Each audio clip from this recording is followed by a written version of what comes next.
It is a perfect day for some baseball here at Bowen Field as the Rams take on the Alice Lloyd Eagles on the Rams Digital Sports Network. Hello, everybody. Bailey Engel and Ethan Stinson on the call for you. Glad to have you with us here on the Rams Digital Sports Network. And Ethan, what a couple of days for Bluefield College. They have won 5 games in a row, and perfect as we close out the home slate here at Bowen Field in the 2021 season.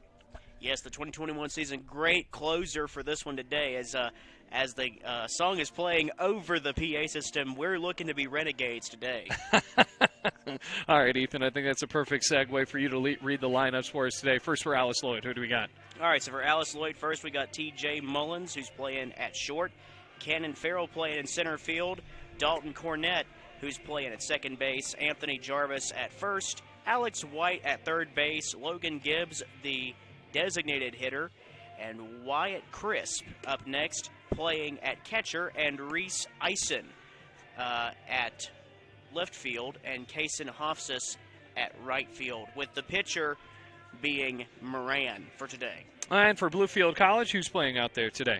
For Bluefield College, we got Garcia at left field, Cobb at center, Millette third base, Wisner at second base, Moe at first, Lewis at the designated hitter, Meech, that's right, folks, Meech playing at right field, Carbello being the catcher, and Zapsos at short. And starting off the pitch in this midweek is going to be Downs. Jason Downs gets the start for Bluefield College in this one. Downs with an 8 ERA. He's 1-3, making now his 7th start of the season. He's gone 27 innings pitched, 35 hits, 26 runs, 24 of them earned, with 15 walks and 31 strikeouts. Bluefield College coming back with the Desert Storm camos today. Red Caps, 5 games in a row for Bluefield College. Took the last game triumphantly against Truett McConnell in that big walk-off comeback where the Rams were down by as much as 8 in that ball game. Then they won a game in the middle of the week against West Virginia Tech here at home, and then swept KCU on the road in Kentucky over the weekend. So the Rams poised here with a 22-20 record, over 500 at the moment, and trying to keep that going here in a midweek contest. First pitch is a fastball on the outside corner, and we are underway.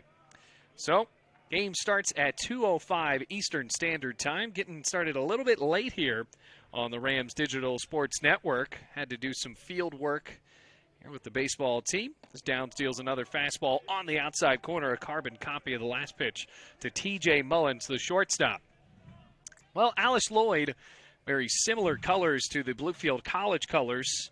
We're in the gray jerseys, more of a royal blue with the white pants coming from Pippa's Passes, Kentucky.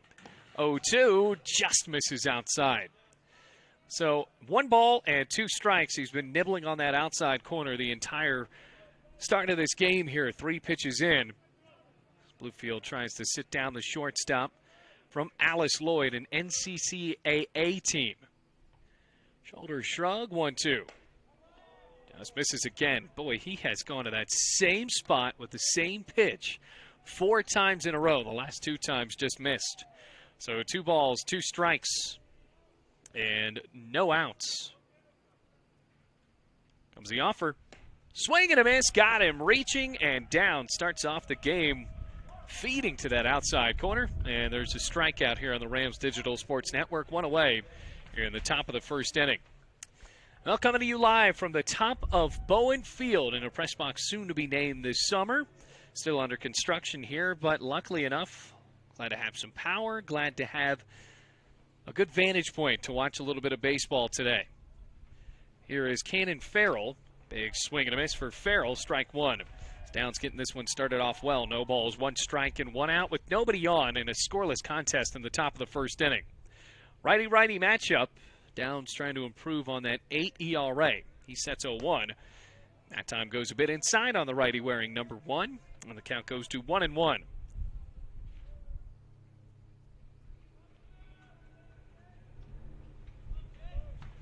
So now a ball and a strike with an out. Here's the 1-1. Right down the plate. Strike 2. So Downs looks like he's had the velocity working for him so far. Farrell has to defend the plate here. 1 ball and 2 strikes. Middle of the infield playing at a distance. Normal sets for the corners in the 1-2. Sails outside. Curbelo, the battery mate today for Bluefield College's pitchers. Likely going to be a staff day, so it will be interesting to see how long Downs goes in this game.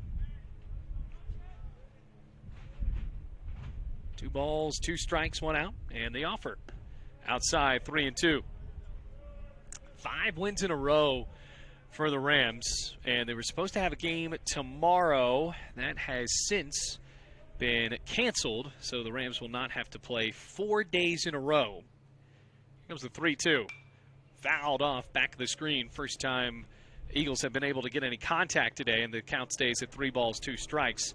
Because the CIU series got moved up a day, so in order for the Rams to stay a little bit more crisp, no Carolina University game tomorrow. Here's the 3-2. Outside, ball 4, and Farrell gets a free base. Well, a bit windy here at Bowen Field. 3:35 down the lines at the historic home of now the Bluefield Ridge Runners. I want to say about 400 deep center. First lefty in the matchup today, Dalton Cornett. Runner at first, solid lead. Ozzie Millette playing up in the grass at third. And Cornett watches that one low. So the lefty up in the count, 1 ball and no strikes.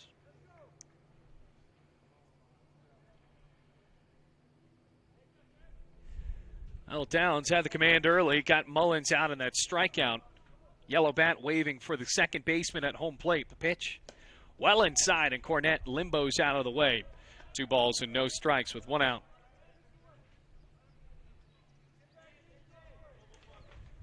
22-20. Certainly playing some hot baseball after the Rams started out that tough Truett McConnell series, kicking the ball around. Time called it home for Cornett.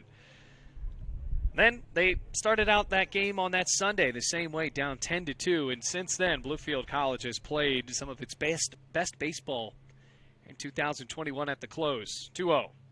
Inside, skips away Curbelo, and on to second goes Farrell. So the wild pitch brings a runner in scoring position, 3 balls and no strikes, and Alice Lloyd, the runner knocking on the door at second base. That basically puts him in good positioning here for a run. Yeah, it certainly does. Now, Alice Lloyd has not put a ball in play yet today. As a matter of fact, there's only been 1 swing. Make it 2 swings. Check it on second, 3-0. Inside, ball 4. So 2 walks in a row for Downs. And that'll bring up Anthony Jarvis, wearing number 98. Still no score here, top of the first inning. Sun-splashed afternoon, not a cloud in sight here in Bluefield, Virginia.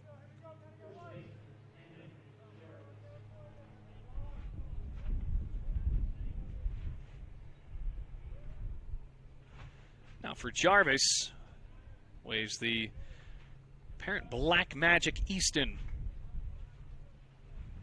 on the right side of the plate with 2 men aboard. Bluefield hoping for the double play up the middle. First pitch, high and away, and Downs has missed the zone here after being apparently dialed in on T.J. Mullins. There's 1 away. Now the 4th batter in the lineup. 2 men aboard, Farrell and Cornett on with walks. Now taking a look back at second, Downs eyes home and delivers. 1-0 is high. And called a strike. Wow, delayed strike call at that. So it evens up the count at a ball and a strike with 1 away. We've seen a lot of interesting calls this year. Yeah, we certainly have. And I think that right now is the time for both of these teams to really try to find out where the zone is. So with that in mind, Jarvis showing bunt with 1 out. Corner infielder storming in for Bluefield. And he pulls back on a strike call that hits on the corner. I don't think that one was as interesting. Seemed like a clean-cut strike. So it is a ball and 2 strikes, and Jarvis will now wave the bat behind his head, trying to defend the plate here at a ball and 2 strikes with 1 out. Farrell at second, Cornett at first. Taking a long look, and the 1-2 will have to wait with time called in the midst of the pitch.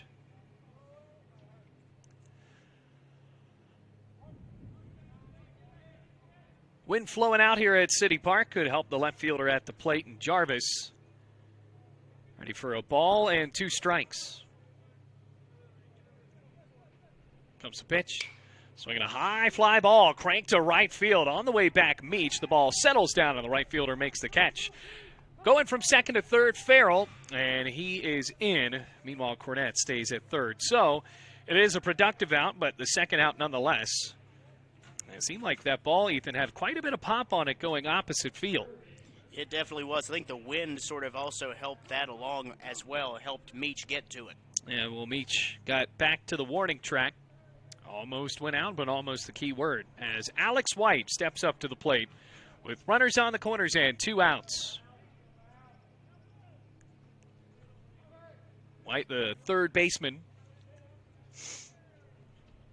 Scoreless contest, top of the first. And the first pitch is a heater, high and tight. 1 ball, no strikes.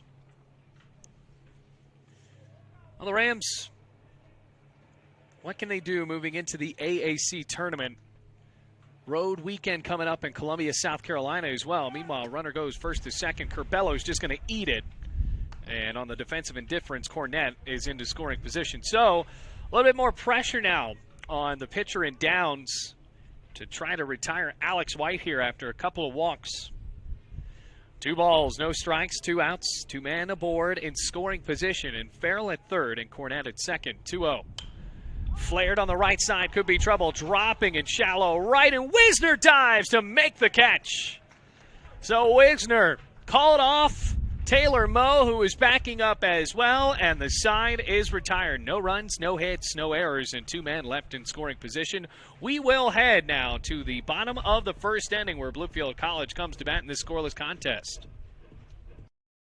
At Bluefield College, you will experience a Christ-centered curriculum, community, and campus.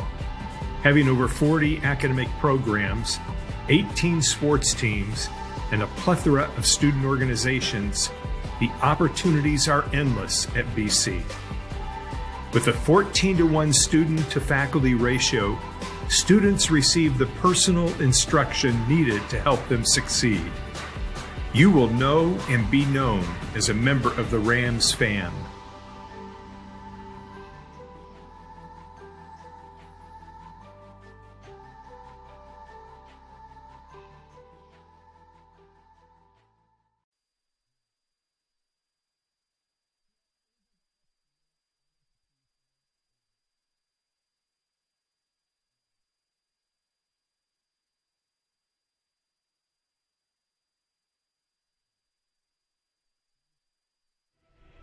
Bottom of the first here in Bluefield. Ethan Stinson, Bailey Engel on the call. Glad to have you with us. Gorgeous day for baseball here in Bluefield. Jake Moran gets the start, the right-handed pitcher for Alice Lloyd. And a scoreless contest up against Jeremy Garcia, Nate Cobb, and Ozzie Millett, all for Bluefield.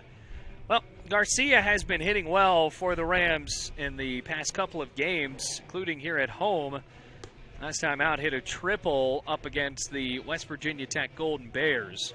And, of course, also had that walk-off hit against the TMU Bears last time in a conference series here at Bowen Field. Well, Garcia is hitting .331.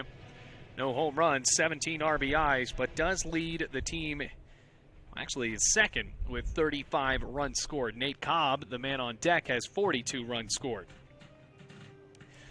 So Garcia ready to lead it off here against Alice Lloyd as the Eagles go out to the field in the gray jerseys with the blue and white trim. It says Alice Lloyd across the front. Rams coming back out in the camo jerseys with the white pants. Last home game of the season here at Bowen Field. A midweek contest at that. Righty and lefty at the plate. Garcia waits. First pitch from Moran. He takes a breaking ball low. We're underway in the bottom of the first. 1 ball and no strikes.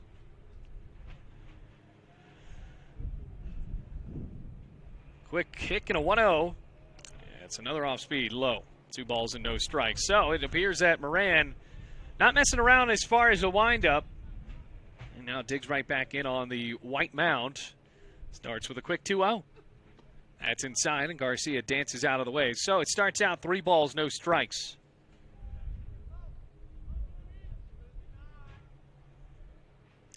3 balls, no strikes, no outs. And the 3-0 to the lefty. It's on the outside corner. So a bit of a delayed strike call there, but Alice Lloyd will take it. 3 balls and 1 strike. Garcia in a batter's count here, steps up on the left side with the black bat. 3-1. Swing and a miss. He was going for a pulled fly ball down the right field line with that swing. And now the runs the count full, so Moran back into it here at a full count at 3-2. Payoff. Swinging a rip bouncer through the windmill scoop of Jarvis into right field. So Jeremy Garcia is on at first with a leadoff single, battling through that at bat. We have our first hit of the ball game. It appeared that, well, Jarvis did not play the hop well, did not anticipate it, went for the scoop, and it hopped right over his glove. Great way to start out with a base hit. Yeah, it certainly is. And I mean, you can't ask for more out of Jeremy Garcia. And I remember at one point had actually been moved down in the lineup. And remember, if you called a Bluefield College baseball game this year, and we've called, obviously, all of them at home, you would be able to guess the batting lineup. And Jeremy Garcia was the one shift at one point to be moved down in the lineup. Meanwhile, a pickoff over to first, and now Garcia's in trouble. Throw it over to short. Mullins on chase. Throws to first, and Jarvis couldn't hang on to it. So Jeremy Garcia gets back after the catcher and Crisp had him dead to rights, throwing it back over to first because Garcia took a big jump over to second base. Got him between the shortstop and the first baseman, and Mullins threw it right over to Jarvis. Jarvis couldn't hang on for the tag. So 1 ball and no strikes, a tough start to the ball game for the first baseman. And now Nate Cobb, by the way, who showed bunt, pulled back in time. 1 ball and no strikes. See if he tries to bunt it again. Cobb, the transfer from Malone and a native of Canton, Ohio. Well, you're hitting .296. Meanwhile, pickoff attempt. Not in time. It's those rundowns, really, that honestly are so scary, like we just saw. Yeah, it's really interesting that Garcia was not out there. Got a bit of a break. Meanwhile, only has 4 stolen bases on the year, so it's not a guy that Mike White really gives the green light to a ton of the time. As Cobb rolls it on the right side. Diving play made by Cornett. Up to throw. Nobody's there to cover first. Throw back to second, and Garcia dives back to second base. So Nate Cobb punched the ball right in between Jarvis and Cornett. Cornett dove, got up, and because Jarvis had dove, nobody was there in time to cover the bag. So a couple of singles essentially in the same exact spot. And here is Ozzie Millette. So Ozzie closing out a Bluefield career. Up to the plate now with a .333 average, 1 home run, 38 RBIs. And is second on the team right behind Elijah Lewis, who has 39. Just 1 away. Yeah, just 1 away. And now trying to get 40 here potentially with a good enough base hit. 2 men aboard, no outs. First pitch, high fly ball down the left field line. It is dying in foul territory, caught by Eisen. And the wind certainly pushed that one back in, but it appeared that off of the bat that had distance, but Eisen able to track it down and keeps everybody at bay. So Clay Wisner steps up to the plate for Bluefield College. 2 men aboard for the Rams, now 1 out. Runner at second and first for Bluefield in a scoreless game. Clay Wisner tries to keep his good year going. Hit .353, first year in a Bluefield uniform. 5 home runs, 36 RBIs. That is 3rd on the team in RBIs and 2nd on the team in homers behind Elijah Lewis. As Wisner serves it out to right field, staying in the ballpark, hops his glide to the right, makes the catch, up to throw. Garcia tagging up, going to third, slides in safely, and Bluefield moves up both runners. So Cobb being productive on that as well when he realized that Hofstas had to throw across his body on a spin to try to get Garcia out. Now there are 2 outs for Taylor Moe. So Taylor Moe, the left-handed batter, has a few home runs on the year this well, out to right field. Hitting .237, though, with 4 home runs, 30 RBIs. First pitch to him. It's a breaking ball that itches in on the outside corner to the lefty, no balls and 1 strike. So Garcia waits at third base, Nate Cobb at second, both of them singled into right field. Comes the 0-1 Smashed in the dirt by Crisp. Checks down Garcia at third. And it's a ball and a strike with 2 outs. 1 ball, 1 strike, 2 away.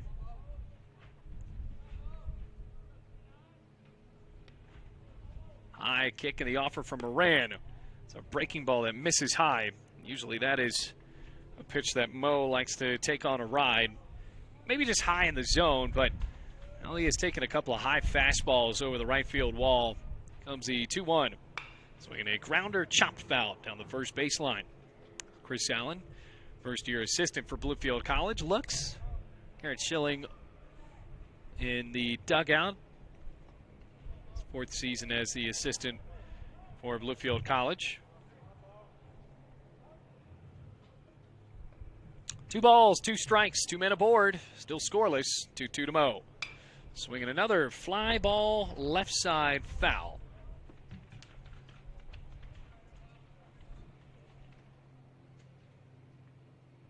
Well, the 2-2 count. Rams trying to punch in the door here in the bottom of the first inning. 2 singles to lead it off. Moran a strike away from getting out of the jam here. He takes a step off wearing that blue cap and digs back in with the heels on the right side of the bump. Steps and a 2-2. So we get another chopped roller pulled foul. So keep it at 2 balls and 2 strikes.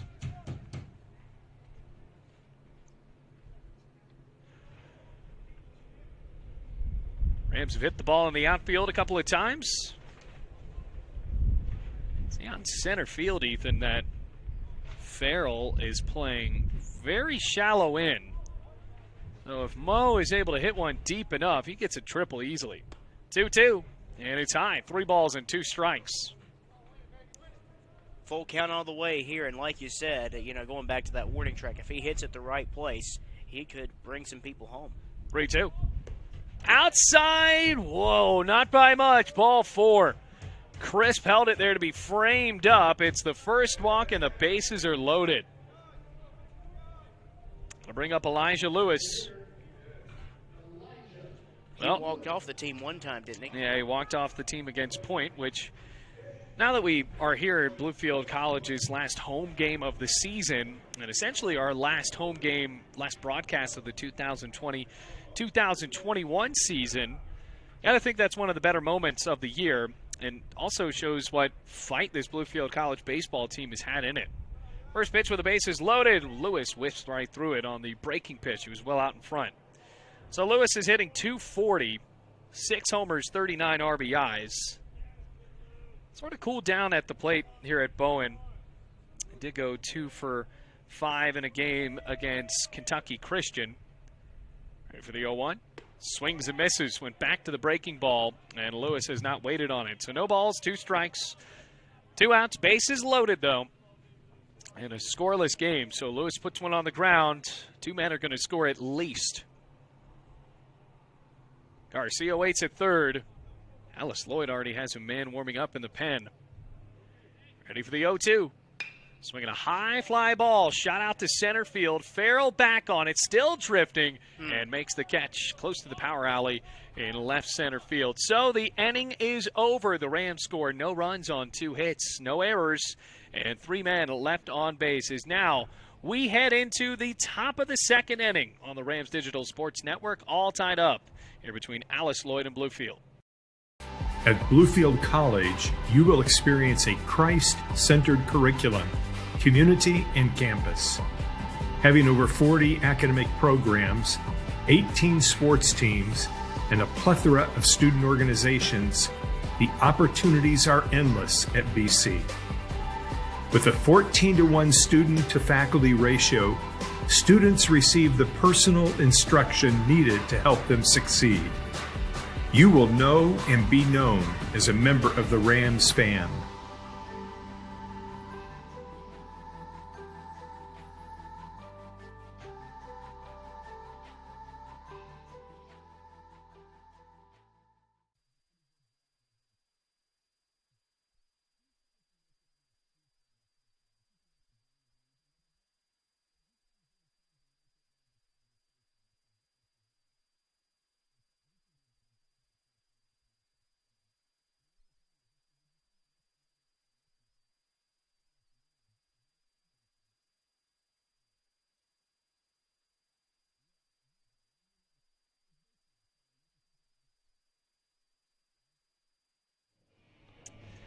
Top of the second inning here in Bluefield, all tied up 0-0 as we go to the 5, 6, 7, or make it the 6, 7, 8 of the lineup, actually, for Alice Lloyd.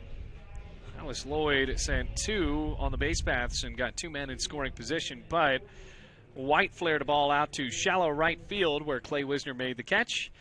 Bluefield tried to load up the bases, actually did load up the bases there in the bottom of the first, and they're left scoreless. Logan Gibbs, the DH, leading off against Downs, still on the mound for Bluefield College. First pitch, it's a fastball just high. 1 ball and no strikes. Well, Ethan, wrapping up a year on the Rams Digital Sports Network, your first year of not only college, but of collegiate broadcasting. So now ready for the 1-0. Big swing and a miss, evens up the count at 1-1. What do you think is one of your most memorable moments of the year that you've been able to call? Probably the Christina Sanchez call, probably, and also from volleyball when Jessica Wells killed the ball 30 times in one night. That was my first broadcast, ironically. Comes the 1-1. Nibbles in on the outside corner, a ball and 2 strikes with no outs. Yeah, it was a crazy year, obviously, with the pauses and the resumptions of seasons and dealing with COVID outbreaks and teams not being able to play for weeks at a time and then having so many games at the same time. Pitch misses outside, 2 balls, 2 strikes.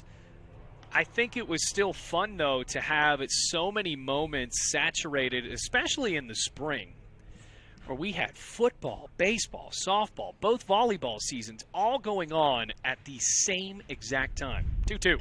Swing and a miss, strike 3. Opening strikeout for J.J. Downs and his second here in this ball game. So, 1 away at the top of the second. But I got to say, this summer is going to feel a little bit more calm, obviously, where instead of having 4 sports going on at once, you can have 0. Unless you're playing for the Ridge Runners. Yeah, unless that is true. Pitch goes high on Wyatt Crisp, the catcher. 1 ball and no strikes with 1 out in a scoreless game, top of the second. Yeah, I think there was a particular day, and I believe you were working at the radio station. 1-0. Swing and a miss, cut through it. That fastball was worked for Downs. Ball and a strike with 1 out, nobody on, where we had a tri-match in men's volleyball. And for those of you who don't know, tri-match is just a round robin where teams get to play 2 games, everybody gets to play each other. 1-1. And it's high. 2 balls and 1 strike. There's 3 teams there. So we had to host that. And then we had a women's volleyball game as the nightcap. So there was a quadruple match because then there was a women's game at the end of the night. That's something that would not have happened in a regular year. 2-1, hits on the outside corner, 2 balls and 2 strikes. And we got to broadcast every one of those games on the Rams Digital Sports Network. So we talk about having the great moments, but also just thinking how logistically we were able to manage through this year was pretty impressive and something we can be proud of moving on. 2-2. Outside, decent frame job by Curbelo, but it dropped. I think you even covered a game that wasn't Bluefield College. It was just 2 that other was true. teams. And I believe it was Thomas More. In Campbellsville, maybe? Carolina. It was Carolina okay. University, yes. 3 balls, 2 strikes, 1 out the pitch. High and away, ball 4. 3rd walk for Downs. And with 1 away, there's a man at first base. Meanwhile, a courtesy runner coming out for Crisp.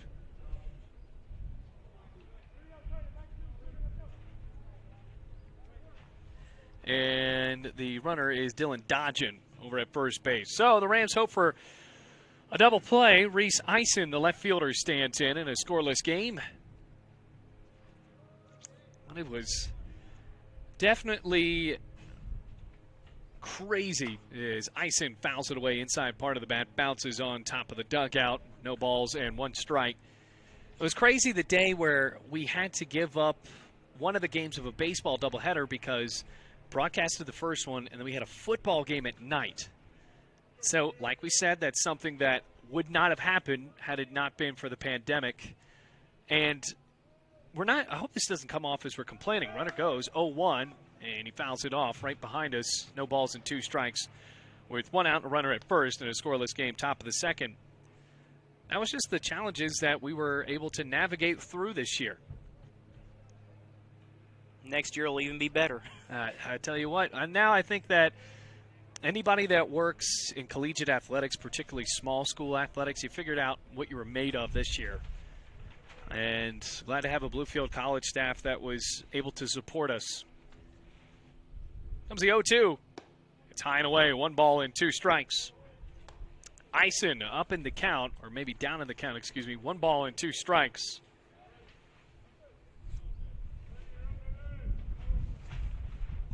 Rams hoping for that double play up the middle. Now nobody warming up in the pen for Alice Lloyd. There was a man at the top of the first. 1-2, runner taken off again. Throw down to second. No, he's going to go back. Wow. So Dodgen was able to put on the brakes about a quarter of the way through the baseline. Turned around as Corbella was all over it. 2 balls and 2 strikes. I believe they were trying to bait Corbella to throw it to center field, but the catcher, who's played very well lately, dialed in. Eisen at the plate. 2-2. High and away, ball 3. And Downs really racking up the pitch count here. 3 balls, 2 strikes, 1 out.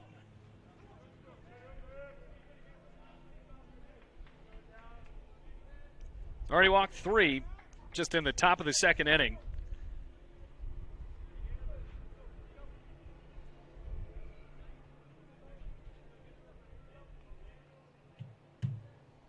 Checking down the plate, and the payoff. High and outside, ball 4. So, 4th walk.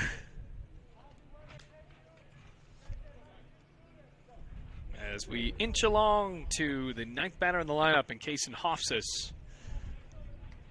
Alice Lloyd has not put the ball in or on the ground yet. He caught a ball from Wisner last go-around.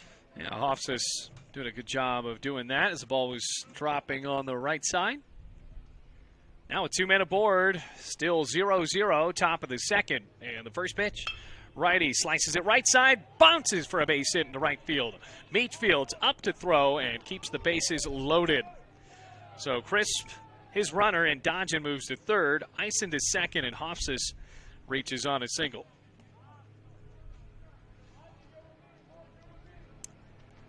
No, not a banner start for Downs. Mike White and Garrett Schilling have done a good job of letting the pitchers figure it out.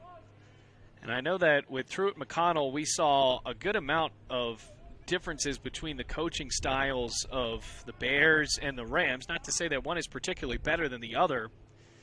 But there were so many mound visits for Truett McConnell and so many changes. Maybe it's just because they had a bit of a deeper roster at the time. Swinging a foul tip from T.J. Mullins. First pitch of the bases loaded. No balls and 1 strike, 1 out.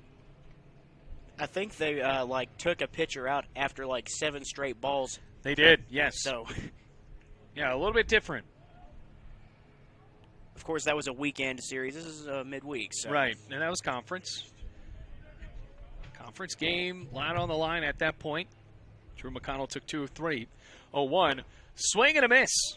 Mullins has been baited on those outside pitches. No balls, 2 strikes, 1 out.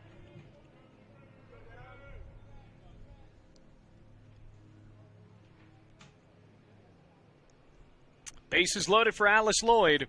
It's just 1 out as Bluefield hopes for a double play to get out of the jam here. Shoulder shrug for Downs, 0-2. Swinging a bouncer off the mound, kicking into center field, base hit. Dodging in to score. Here comes Eisen, and he is in. 2-run single for T.J. Mullins. It's 2-0 Eagles.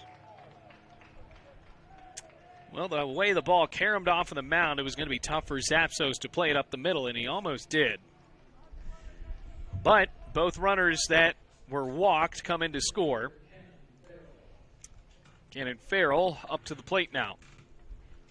Rams have to have somebody warming up the pen, I'm sure, now with 4 walks. Now 2 singles in a row.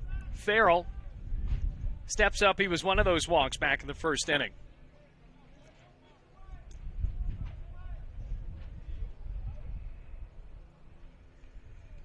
Checking on second, taking a long look at Hofsas.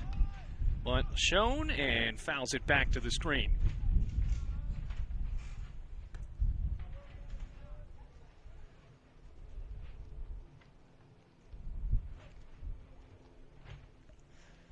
Well, Bluefield has found themselves down in these midweek games at times. Almost just takes a while for their offense to really kick in. Now, having said that, the pitching in that midweek contest last week was impeccable, really on both sides. 0-1. Zooms outside. 1 ball and 1 strike on the fastball missing. Rams only let up 1 run the entire game. That ended up being a 6-1 victory against West Virginia Tech. Already given up 2 runs here in the second. That pitch is flied foul outside. Ball and 2 strikes with 1 away.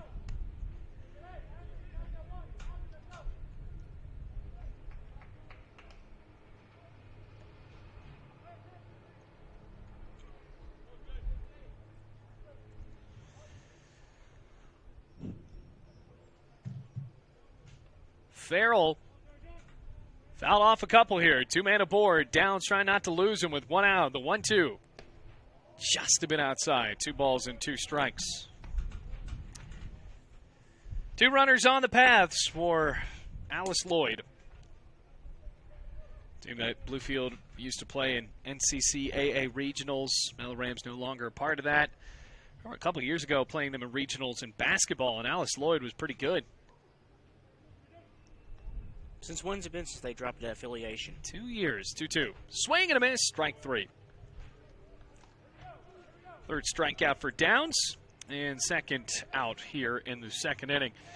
Yeah, it was, I believe, 2019 was the last time that we were a part of it, or Bluefield was part of it, because we staffed the NCCAA Softball World Series in Bogota. Now, staffing something where we're still almost 2 hours away is very tough.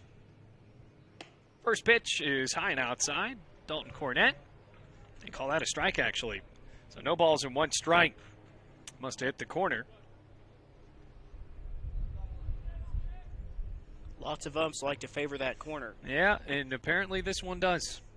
No balls, 1 strike, 2 outs. 2-man aboard for the Eagles, the 0-1. Once again, misses outside. 1 ball and 1 strike. It appears that Downs is aiming for these spots, as hasn't hit them all the way consistently with 4 walks.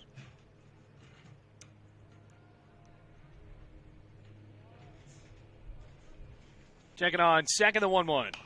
Popped up foul. It'll get out of the ballpark. 1 ball and 2 strikes as it zooms onto the left side.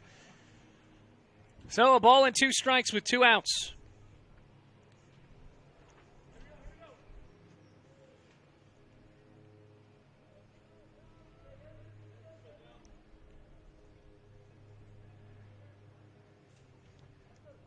Knocking on the doors for Alice Lloyd, already up 2-0.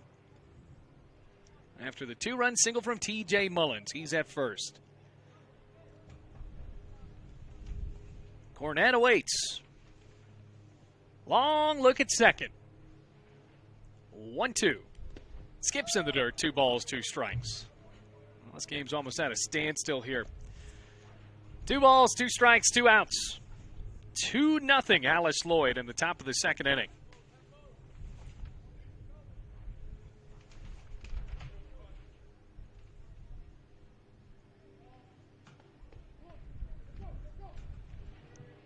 Got a 2-2.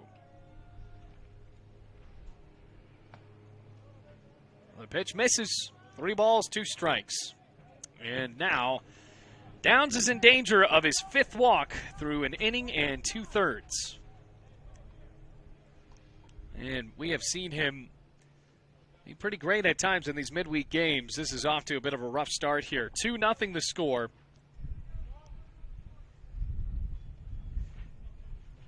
Checking on second again, and now the payoff.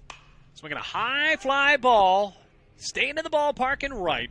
Meech races up, makes the catch on the run, and the side is retired. 2-run score on 2 hits, no errors, and 2 men left on for Alice Lloyd. We've played through 1.5 here on the Rams Digital Sports Network. Bluefield College coming up to bat, down 2-0 to the Eagles.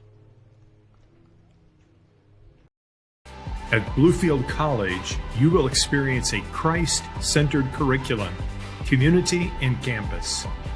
Having over 40 academic programs, 18 sports teams, and a plethora of student organizations, the opportunities are endless at BC. With a 14-to-1 student-to-faculty ratio, students receive the personal instruction needed to help them succeed. You will know and be known as a member of the Rams fam.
David Meech the lead off for Bluefield, and now the Rams are down 2-0. Jake Moran, first pitch, big swing and a miss for Meech, and it's strike one, no balls and 1 strike.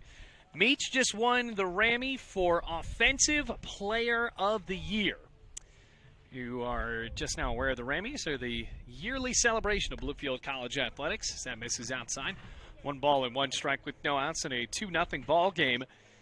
Well, Bluefield fans, if you want to still watch that, that's on the Rams Digital Sports Network right here on our YouTube account or on our Facebook page. 1-1. This is outside, 2 balls and 1 strike with no outs. Meech, Curbelo, and Sapsos all 2 up, trying to get the runs back for Bluefield after the Eagles were able to score 2 runs. Quick 2-1. Popped up. Left field line, could be trouble. Long chase for Ison, traveling towards foul territory. Hits him in the glove, and he dropped it. So Meech is on to second with an E7. Well, I think the sun, Ethan, must have been in his eyes, because that ball plopped right out of the palm of his glove. And that's where we get into midweek college baseball. Plays like that. Yep. Pretty tough. So, 2-0. Yes, the Rams now have a man in scoring position. George Curbelo represents a potential game-tying run. That's the first error of the game, too. So, I mean, they've played consistently up to this point. Yep. Well, now it is Curbelo who has jumped out to hitting .297. 2 homers, 5 RBIs. As he swings and pulls that one foul. And I mean, foul hard into the parking lot.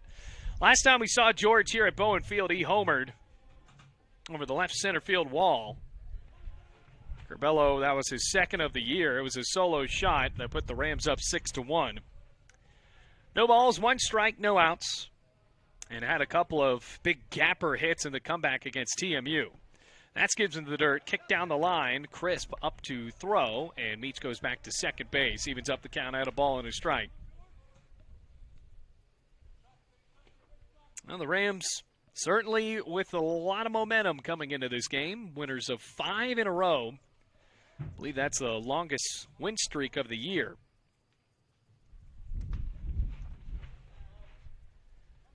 Ready for the 1-1 with a runner at second, no outs. 2-0 game. Moran looks and deals.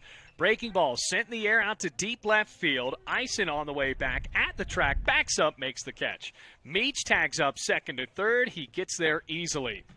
So a productive out. A little bit of wind helped that for Curbelo. Didn't help enough, though, as Meech goes to third.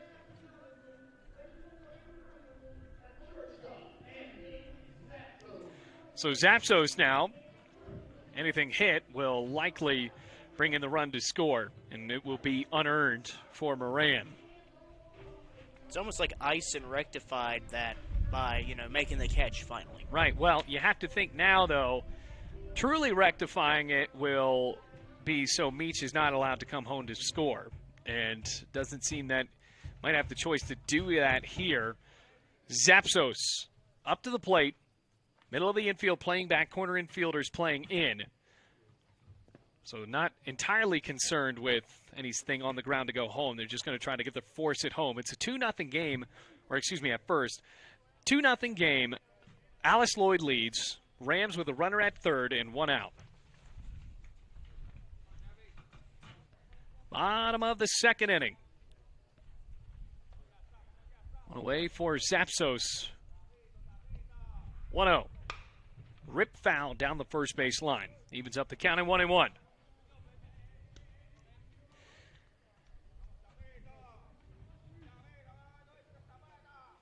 Well, Zapsos 260 on the year. No homers.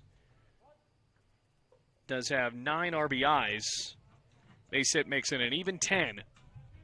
1-1. Down the right field line. Snagged at first. Jarvis robbing him of a base hit.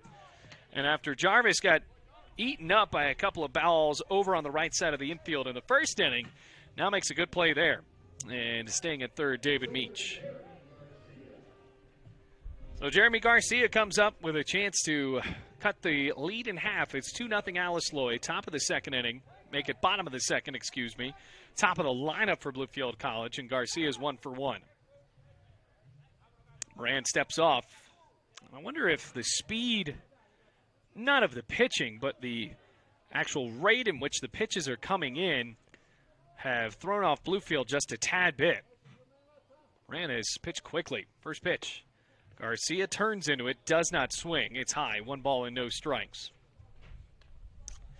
Meech got on with a Little League double, plopped right out of the glove of Ison in left field. Now he's at third after the productive out from Curbelo.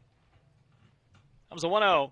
It's inside, and Garcia dances out of the way. Solid play by the catcher, Crisp, to keep that ball from running all the way to the backstop. 2 balls, no strikes, and 2 outs.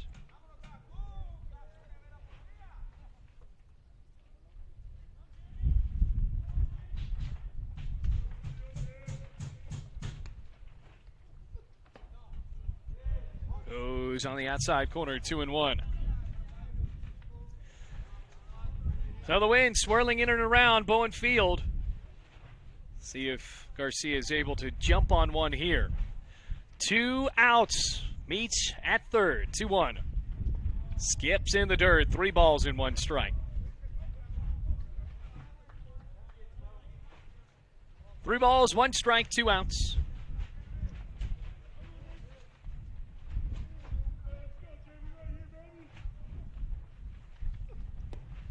And it's outside.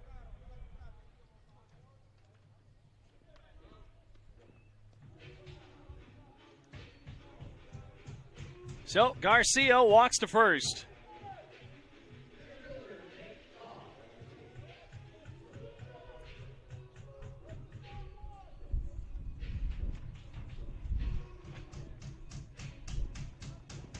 Nate Cobb with a chance potentially to get a good enough base hit to score the speedy Garcia to tie it. But it's 2-0. That is the second walk from Moran. A pitch outside and low. 1 ball and no strikes. One more walk could load up the bases. Yeah, certainly could.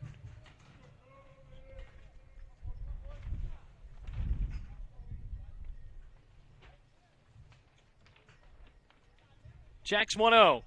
Skips in the dirt away from Crisp. Here comes Meech. He will score on the wild pitch. So it's unearned. Garcia to second on the wild pitch, and now the Rams are on the board. It is just 2-1.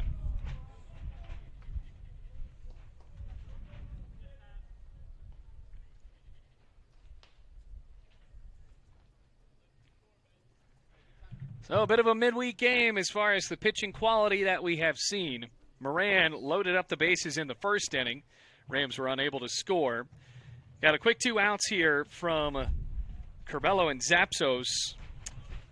Meech was able to score. So really, if that catch is made, it's a 1-2-3 bottom of the second inning. But instead, Garcia gets walked after Zapsos lined out to first.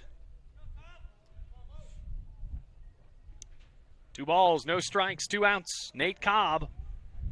Sizable gap between Cornett and Jarvis on the right side. Now goes back as Cobb sends it in the air to left.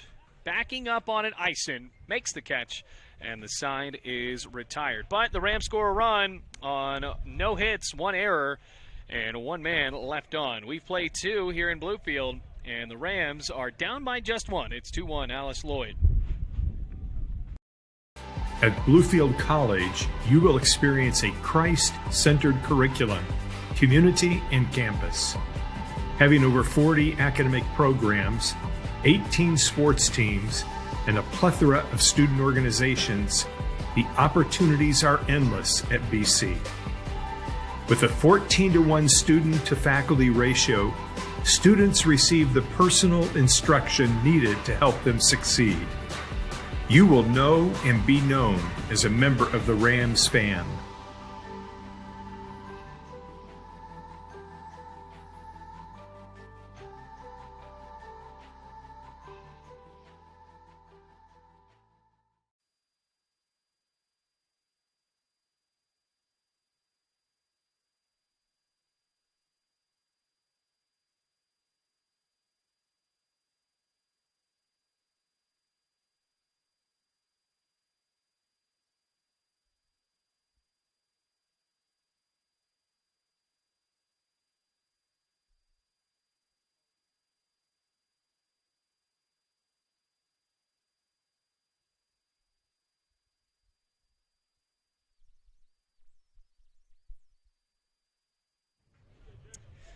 On to the third inning here in Bluefield. Rams are down in this midweek contest. It is now 2-1.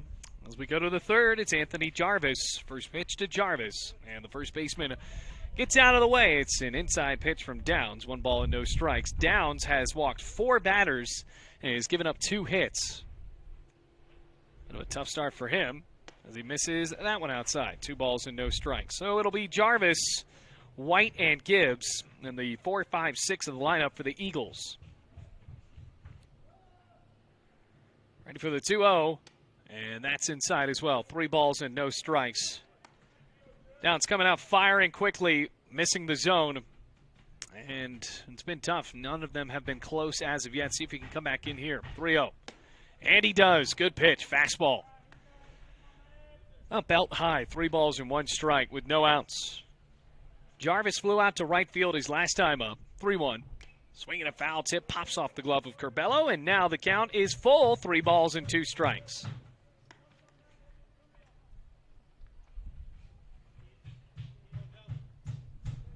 Good day for baseball. Certainly got the heat for it. Payoff. Jarvis. Oh, man, where did that miss? Fastball low.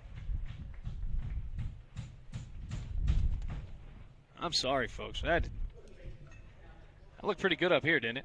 Yeah, and it looked like a strike to me. Yeah, well, I don't want to sound local yokel at all. So, here we go. There is a walk, and it's the 5th walk. Alex White. Pitch. Bunt laid down. Third base side.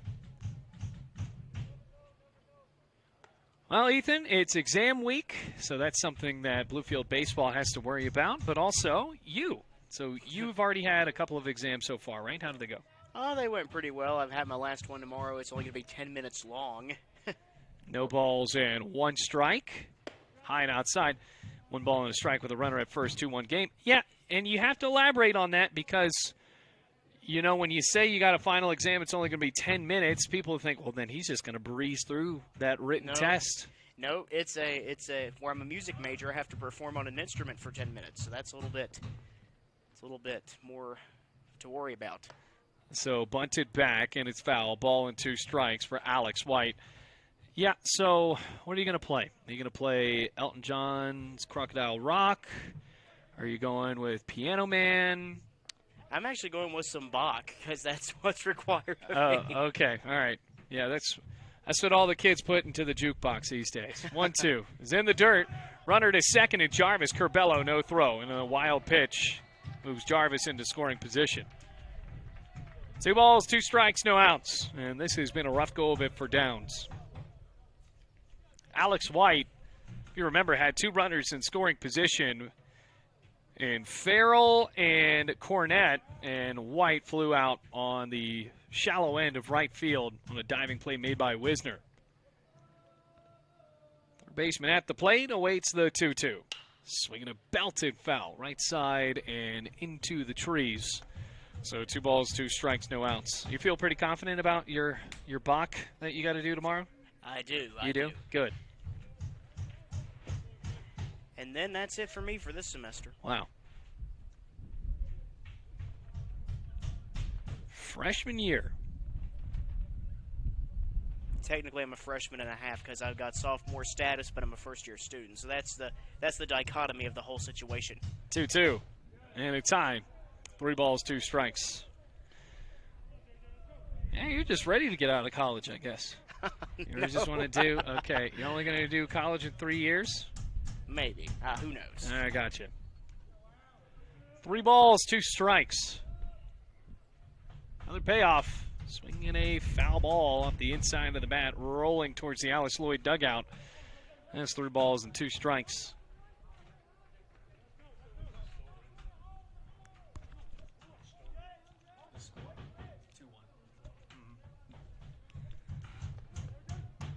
Eagles up 2-1 in the top of the 3rd inning.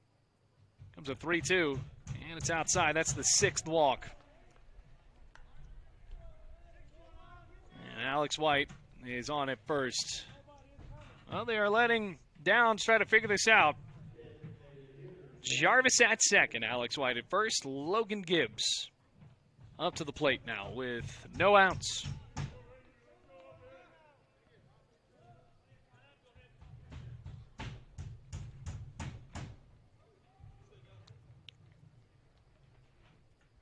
So you couldn't choose whether it was J.S. Bach or... Well, my teacher sort of picks that for me. We just go along with that. Oh, okay. And what's this class called again? It's my private organ lessons. So. Private organ lessons, okay. Yep. Bunt laid down. It's ripped right back to Downs. Throw to first in time. Well, the sacrifice was certainly there because there was little chance of him legging that out with how hard he hit it. So Gibbs with the sacrifice. Doesn't count for anything. Yeah, both guys moving for Logan Gibbs. Jarvis over to third, Alex White to second. Yeah, it doesn't count as an at-bat, so Gibbs stays 0 for 1 as opposed to 0 for 2. And Wyatt Crisp, who was walked and scored a run, or at least Dodgen, who came in to run for him, scored a run, comes in here in the 3rd with 2 men in scoring position. First pitch. Breaking ball outside corners. Strike 1. So if you're going to, if you know how to play the organ, if we get an organ in here, you could play it during the games, right? It'd be hard to do both at the same time. I think I've seen a guy do it before and has the headset on. I would just mute you when you're doing the dun dun dun dun dun dun, dun part. 0-1. That was high and outside, 1 ball and 1 strike. With 1 out, 2-1 to score. Alice Lloyd leads here in the top of the 3rd inning with 2 men in scoring position. We're doing the dun dun dun dun dun dun dun dun dun dun. See, we need you, Ethan. Bring the organ up top. We need a Hammond B3 in here. Off of the end of the bat, charging in Mo, and now trying to get the runner out at first. He does. Good play by Mo. Sling to second base. Zapsos trying to check down White. Now, meanwhile, going from third to home, Jarvis. He's going to throw it home. Curbelo chasing down Jarvis. Throws to third. Tag is there. Bluefield got out of that inning. How did they do that? What a horrible chance at base running for Alice Lloyd, baiting Bluefield without being able to get the fish on the hook. And now we go to the bottom of the 3rd. It is now still 2-1 Eagles here in At Bluefield College, you will experience a Christ-centered curriculum, community, and campus. Having over 40 academic programs, 18 sports teams, and a plethora of student organizations, the opportunities are endless at BC. With a 14-to-1 student-to-faculty ratio, students receive the personal instruction needed to help them succeed. You will know and be known as a member of the Rams fan.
Rams trying to tie the score or take the lead here in the bottom of the third inning. Bluefield got out of a jam there. Some bad base running by Lloyd. The Rams turned a 3-2-5 double play, so not your run-of-the-mill double play. As Ozzie Millette steps up to the plate for Bluefield College. He flew out to left field his last time. Well, Moran has only given up one run. It was not earned. So that does not contribute to his ERA. Does not, no. But Bluefield College has started to hit the ball pretty hard off of Moran. That was the pitch. Swinging a foul ball right side out of play.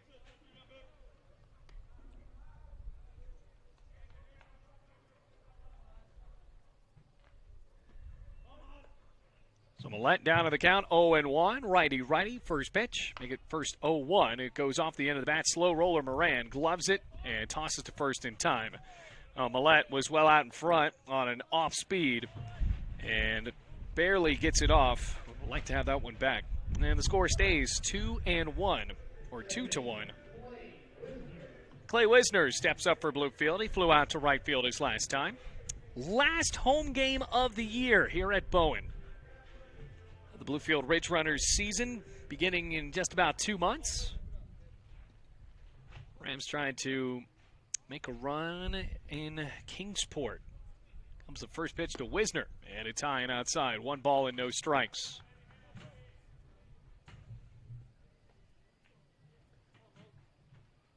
Ran a quick 1-0. High and outside, 2 balls, no strikes.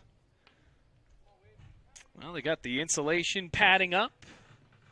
Got the wall starting to be nailed in here in the press box, 2-0. Outside, 3 balls, no strikes. Well, Ethan's going to be pretty nice up here. Pretty soon, the electrical outlets are going to be fully functional. Right now, we have an extension cord Rapunzeling out of the window, 3-0. Outside, ball 4, and Wisner is on. So the tying run aboard for Bluefield. That is the 3rd walk of the day for Moran here in the bottom of the 3rd inning. Now Taylor Moe steps up. He was the first walk. And you're going to be doing some PA work, right? Hopefully so. If the new management would like it, I would love to do it. Awesome. Skips in the dirt down the first baseline. First pitch to Moe is low for 1 ball and no strikes. Any other summer plans at this point? Really, just chill and I guess prepare for the semester to come. Yeah, it'll be coming fast. April, now to August. Appears that Moran's day might be done. Goes through 2 1/3.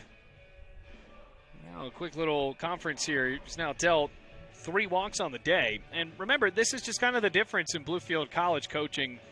And it appears with other teams that really want to give a long mound conference to some pitchers that might be trying to calm it down. Rams Downs has already thrown 6 walks. And he will not be taking out Moran.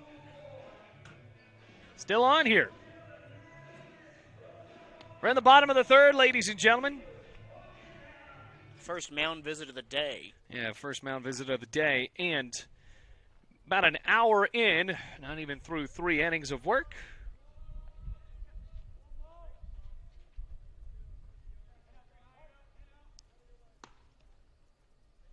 One ball and no strikes. Pickoff attempt. Diving back, Wisner.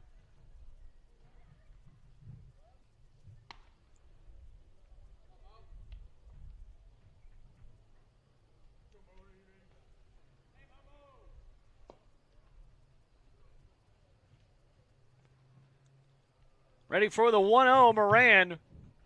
Pitches. Swinging a rip down the right field line. Hooking, and it is foul. Well, Moe got out in front of it. Lots of power, especially on the pull side for Taylor Moe. Traveled right down the line, and unfortunately for Bluefield, just kicked up the dirt on the foul side.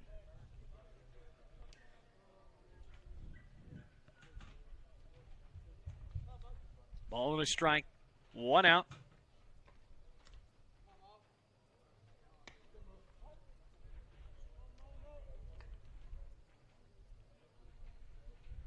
Wisner at first. 1-1 the count. Moran checks on first and deals. Breaking ball cut on and flew out to deep left center field. Farrell on the run makes the catch. Wisner tracking all the way back to first. Well, the Rams really have gotten under a few of these balls today. And unfortunately for Bluefield, they just have not dropped in the way that they wanted to. So now there are 2 outs. Elijah Lewis steps up. He was the supreme case of that there in the first inning. Got under a ball to deep center field, but just stayed in the ballpark. So now Lewis trying to get one on the grass here to try to bring Wisner in. 2 outs, 2-1 the score. Rams are down by 1 here in the bottom of the 3rd inning.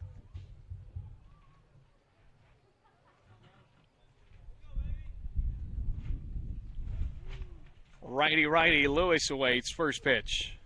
Smashes outside and low. 1 ball and no strikes. Now, there is a man warming up at the pen for Alice Lloyd and has been since the first inning.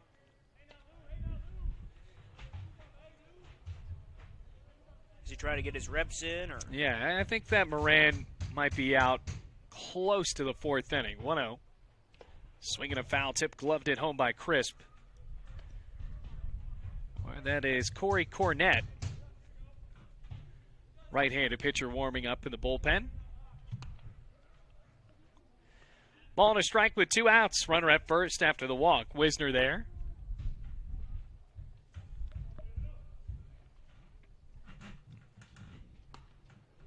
One ball, 1 strike, 2 outs.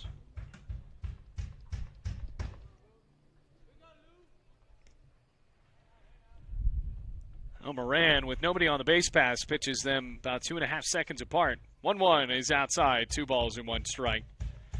And as expected, taking a little bit more of a time in between pitches with the runner at first base. Wisner is at first. He was gifted a 4-pitch walk. Lewis at home with a 2-1 count. The pitch hits him, breaks right into his shoulder.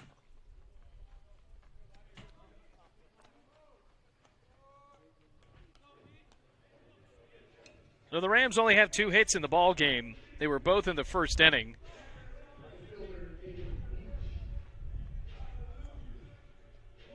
Last 5 base runners for Bluefield College have gotten on without a hit. Meech was one of them. He got on with an error. He's 0 for 1 with a run scored today. Meech, like we said, the offensive leader for Bluefield College, batting in the 7th spot. So he swings and fouls that one off right behind home plate. No balls and 1 strike with 2 outs. Came into today hitting .373, 4 homers, 25 RBIs, across 126 at-bats. No balls, 1 strike, 2 outs. 2 men aboard for Bluefield, though. Tying run at second base now with 2 outs. Blasted foul outside of the ballpark on the left side. Out of play, and Meech is down. No balls, 2 strikes. It appears that these slow off speeds and breaking pitches has frozen up Bluefield from its usual offensive rhythm. No balls, 2 strikes, 2 outs. Sun peering down on the right side. Wisner at second, the 0-2. Smashes in the dirt. Crisp kicks out in front. And now a ball thrown. 1 ball and 2 strikes with 2 outs. Still in the bottom of the third, ladies and gentlemen.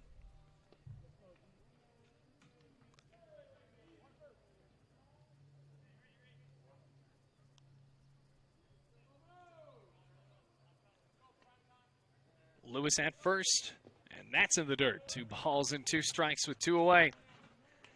2 men aboard for the Rams, though.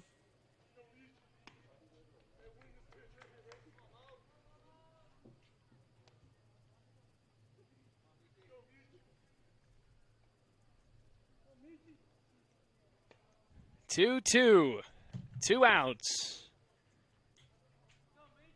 Now the 2-2 pitch. Fouled away. He was waiting on that breaking ball and fouled it back. Got it on the inside part of the bat. So a good battle here for David Meech.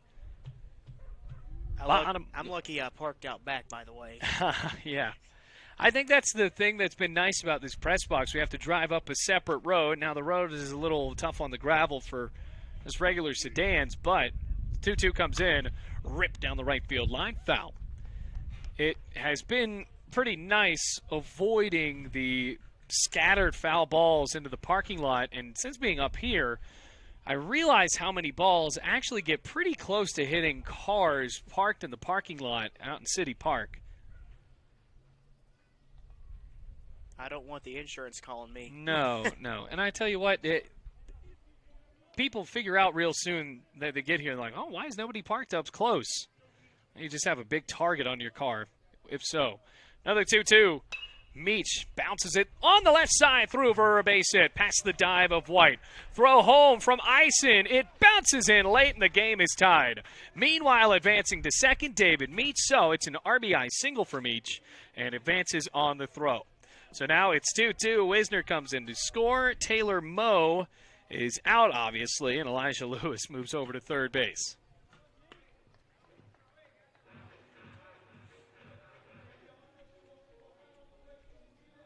So now 2 outs. And the Rams are going to send George Curbelo to the plate again. Curbelo, boy, it's been fun to watch him hit because it seems like he is just getting in a good rhythm for Bluefield College, particularly with the power in left center and right center field. As when George hits it, it's going pretty far. See if he can get one down here, though, to give Bluefield the lead. It's 2-2. First pitch watches outside and sliding over to keep in front Crisp. 2-2 the score. Bottom of the third inning. Rams have fought back with yet another run coming in to score off of the RBI single from Meech. Meech now with 26 RBIs. Here comes the 1-0. Swinging a bouncer again, triggered through the 5-6 hole, base hit. Bluefield will take the lead with Lewis. Around third goes Meech, and now it's 4-2 Rams. Curbelo with 2 runs on the single. Go ahead, Ethan. Oh, sorry about that. I was coughing, but first lead of the game. Yeah, certainly is, as Bluefield College was down by a score of 2-0, and that is going to be it for Moran. So we will take a break. Looks like Cornett is going to come in for the Eagles as we are ready to keep the bottom of the third going.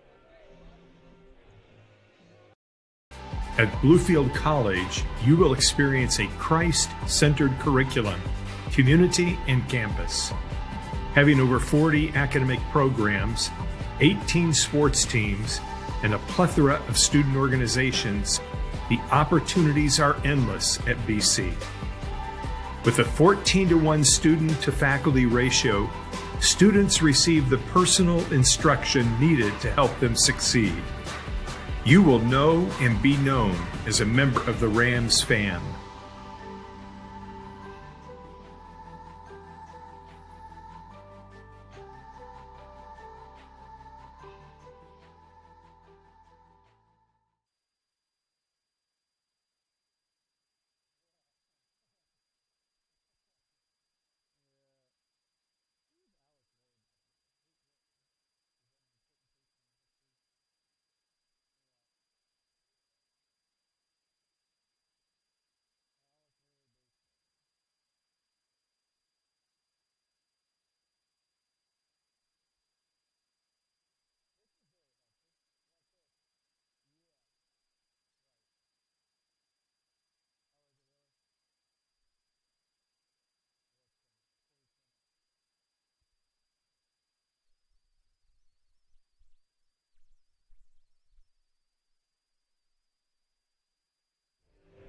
Corey Cornett is on the mound here for Alice Lloyd.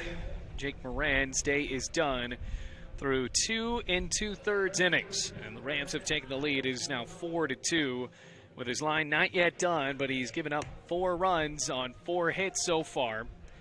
Does have a couple of walks, make it 3 on the day. The Rams have not struck out today.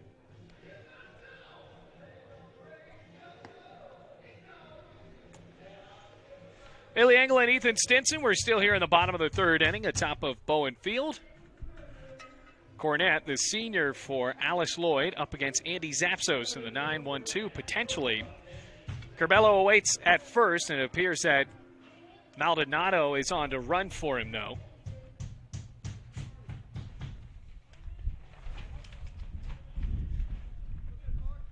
So Maldonado with a small lead at first base after Curbelo drove in 2 on a single.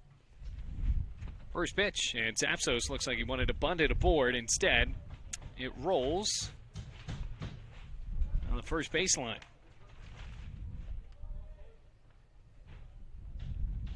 Count at 1-0. It's been a tough inning for Alice Lloyd after they started out with a 2-0 lead at the top of the second. Rams fought back with a scoreless frame in the 3rd. Now it's 4-2.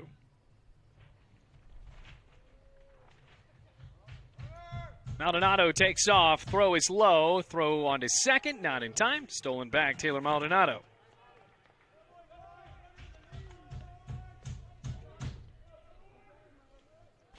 Two balls, no strikes, 2 outs. Well, it seems like this part of the midweek game where the Rams finally start to capitalize on about the 3rd inning of the midweek pitcher, midweek starter. Cornett checks second, and the 2-0. Skips in the dirt, 3 balls, no strikes. This is a game that has already seen 9 total walks, 1 hit batsman, 1 runner to reach on error, just in the bottom of the 3rd inning. That's just in the bottom of the 3rd? Well, no, throughout the game. Oh. Yeah. 9 walks, come on. There's been 1 walk in this inning, 3-0. And make it 2. First walk for Cornett. Now 2 men are aboard for Bluefield College.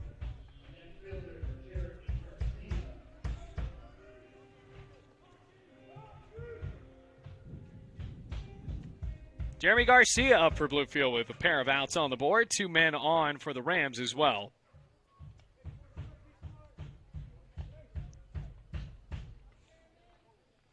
First pitch, and the left fielder looks at it high. Well, Cornett's thrown 1 strike so far.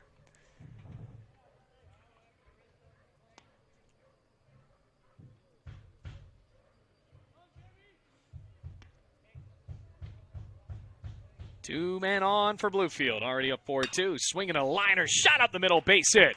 Around third, Maldonado, he is going to get home. Meanwhile, Zapsos sprints on to third, and it's an RBI single for Jeremy Garcia. Make it 5-2 Bluefield. So the Rams now taking a 5-2 lead, all off of singles. No extra base hits as of yet in this game.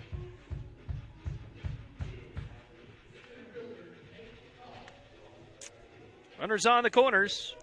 And now the ninth batter in the lineup for Bluefield College. Ninth batter in the third inning, I should say. Runners on the corners. Cobb flew out to left his last time up. At end of the second inning. Runner takes off, and that one bounces into right field, a base hit. Zapsos walks home to score. Throw in, cut off. Runners on the corners. Everybody goes station to station. 6-2 Rams. Garcia advances 2 on the single. Good job of the hit and run. Now the Rams have batted around.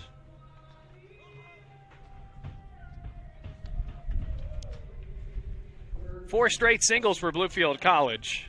Meanwhile, the day done officially on the line for Moran. 2 2/3, 4 hits, 5 runs, all of them earned.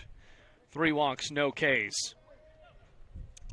Well, let's start off the inning with a weak roller right back to Moran.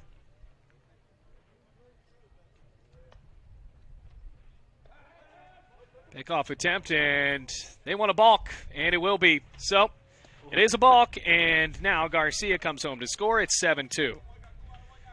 Kind of an awkward pump fake from Cornett on the mound. Cobb got back to first, but said he balked, and he did. So everybody advances 1 up. It's 7-2. Rams have put up 6 here in the bottom of the third inning. Meanwhile, there is still yet to be a pitch to Millette, and there is one, and it's high. 1 ball, no strikes. I've very rarely seen a balk here at the collegiate level in NAIA. Well, I think so far we have seen pretty good pitching matchups, and not to say that Cornett isn't necessarily a good pitcher. I think that it is a little bit rare what we've seen so far. 1-0. It's high. Throw down to second. Charging back Nate Cobb, and he dimes back in. So that was a good throw by Crisp at home. Trying to keep Cobb honest. 2 balls, no strikes.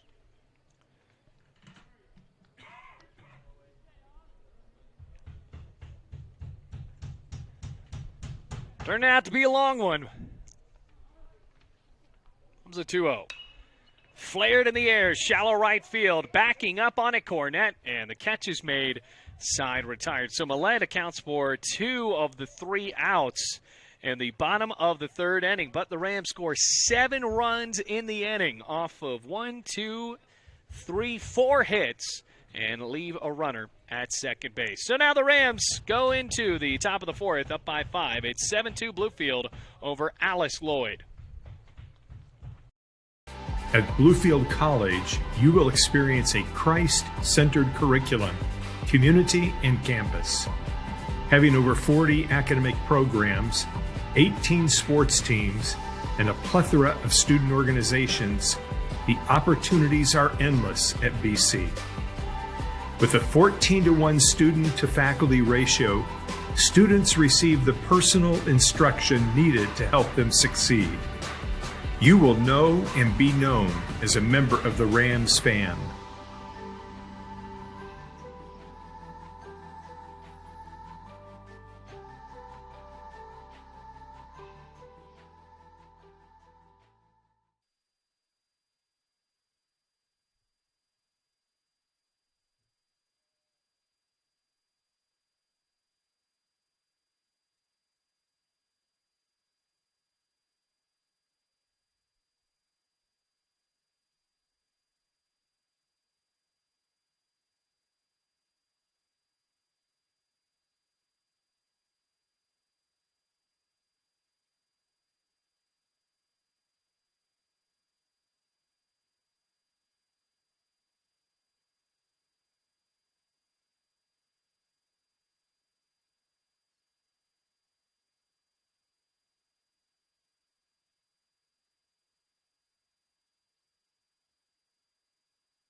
Spencer Ambrose on the mound now. Ethan Stinson, Bailey Angle, top of the fourth inning where Eisen getting ready to come on. And a swing and a miss for strike 1. No balls, 1 strike, top of the fourth inning. Thank you all for joining us today. It's a 7-2 ball game after 6 runs scored in the bottom of the third by the Rams. Here's the dish from Ambrose. High fly ball out to the outfield, and that's going to be a base hit for Ambrose. Or check it, that's Ison. Yeah, seeing these midweek starts, a bit of a tough go of it for Downs, but still only gave up just 2 runs after walking 6. So a good job of coming back even after a bit of a rough start. Here's the next batter up, Hofsis. The dish, outside, but still a strike. In the corner there. 0-1 the count. No outs on the board. Top of the 4th inning. Almost 3:30 in the afternoon. Next dish is going to be off the tip of the bat for strike 2.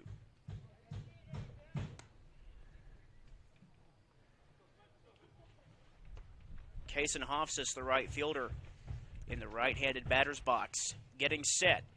Ambrose looks. And he throws. A check swing, but that's going to be strike 3 for the first out of this one.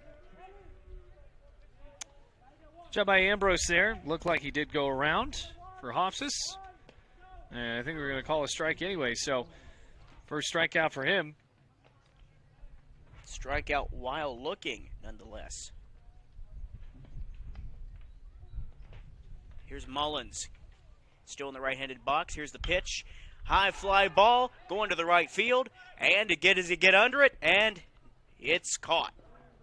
It looked like that one dropped in, actually, Ethan. Looked like it dropped in. Well, sitting from this high chair up here, getting used to the thing. It's a base hit. So with 1 out still remaining, got a runner at first and second. TJ Mullins making it to first base.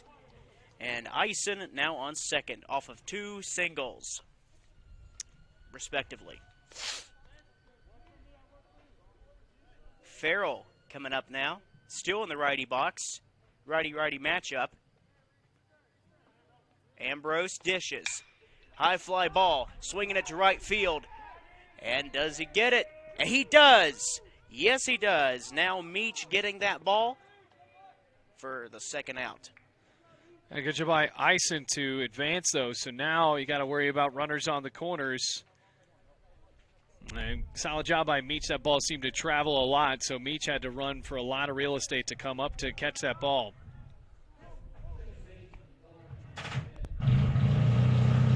Two outs. Sorry for the construction that's going on behind us.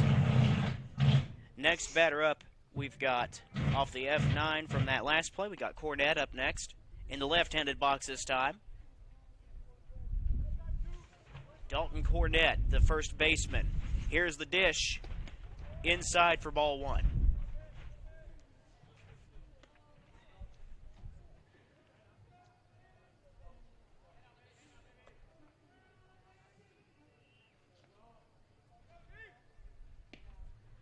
Ambrose for the pitch.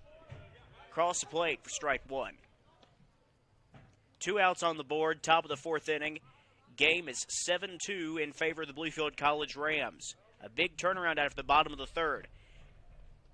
Ambrose picking off, no good. Count remains 1-1.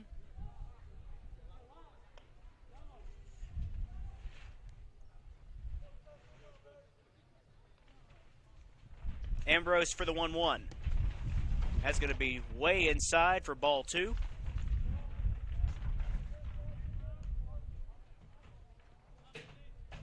Two outs. Top of the 4th inning. Ambrose delivers, and it's going to be foul ball past third baseline, out of the park. And hopefully not getting to anyone's cars like we mentioned earlier. 2-2-2 all the way around. It's a 7-2 ball game. Rams in the lead. Top of the 4th. Righty-lefty matchup with Cornett at the plate. And this time a grounder going into the outfield. Coming home for a 7-3 ball game. That was Ison who came home. An RBI single on the day for Cornett.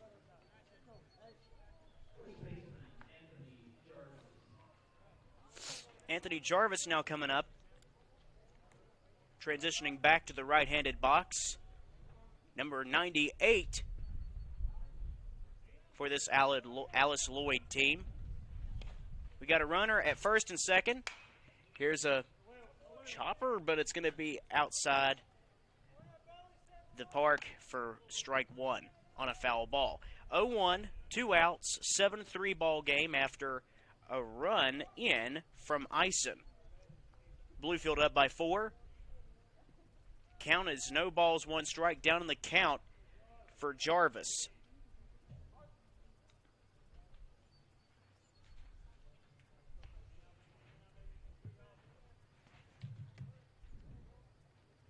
Here's the dish. Swing and a miss. Strike 2. 2 outs, 0-2. Top of the 4th. Check it. Bottom of... Yeah, I was right. Yeah, Top you're of the 4th. right. You're right. Yeah, I was just seeing that frame up there. Yep. Not used to seeing that. So with that, here's another dish from Ambrose. Inside, down for ball 1. Still down in the count, though, slightly, with 1 ball, 2 strikes, and 2 outs. 1 more strike will make this one a complete inning.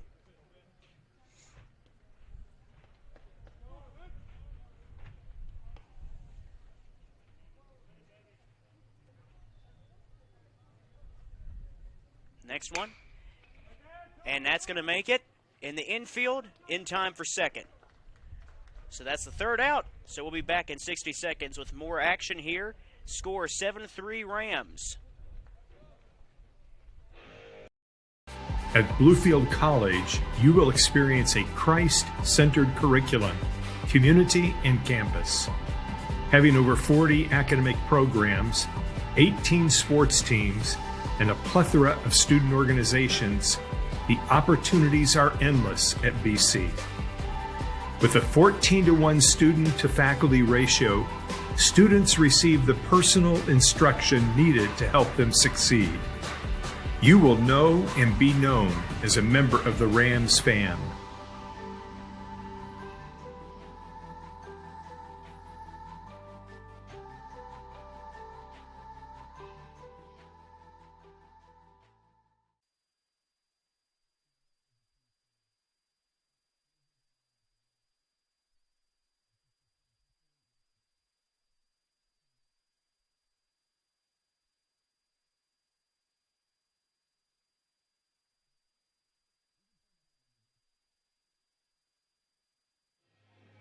Bottom of the 4th inning coming up here for Bluefield College, as it's now the home side of the order. As Wisner going to be the first one, the second baseman is going to be batting first here in the top of the 4th, or the bottom of the 4th. Cornett still on the mound after a pitching change midway through, I believe, the 3rd inning. So as they're huddling behind the mound, wishing each other good luck, they go back out to their stations. Making it to the mound is Cornett as Wisner prepares, adjusting his sunglasses and donning the helmet. He steps in the right-handed batter's box, ready for the bottom of the 4th inning to begin. Here's the dish from Cornett, too low for ball 1.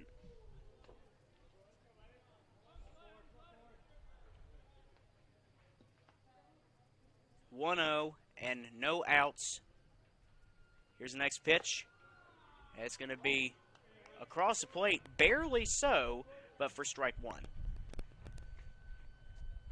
Umpire favoring those corner plays a lot today. Here's the next one, which that's going to be ball 2, barely missing.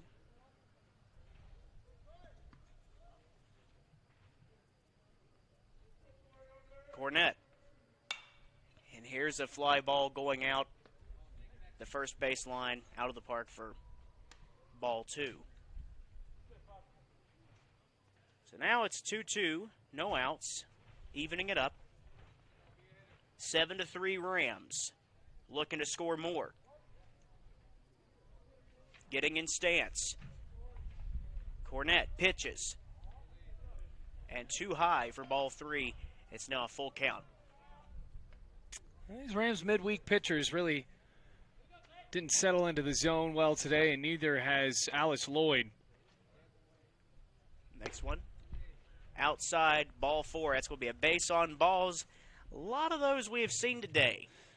Yeah, that is now the 5th total for pitching for Alice Lloyd. We saw 6 for Bluefield earlier on, and it's now the 2nd walk for Corey Cornett. Looks like we're going to have a mound visit of some kind coming up. And a new pitcher. New pitcher coming in, so I guess as they're breaking the new guy in, we'll step aside for 60 seconds here on the Rams Digital Sports Network where the score is 7-3. At Bluefield College, you will experience a Christ-centered curriculum, community, and campus. Having over 40 academic programs, 18 sports teams, and a plethora of student organizations, the opportunities are endless at BC. With a 14-to-1 student-to-faculty ratio, students receive the personal instruction needed to help them succeed. You will know and be known as a member of the Rams fan.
Hunter Smith on the mound now for the Alice Lloyd College Eagles, as this is now the 2nd pitching personnel change in the contest for the Eagles.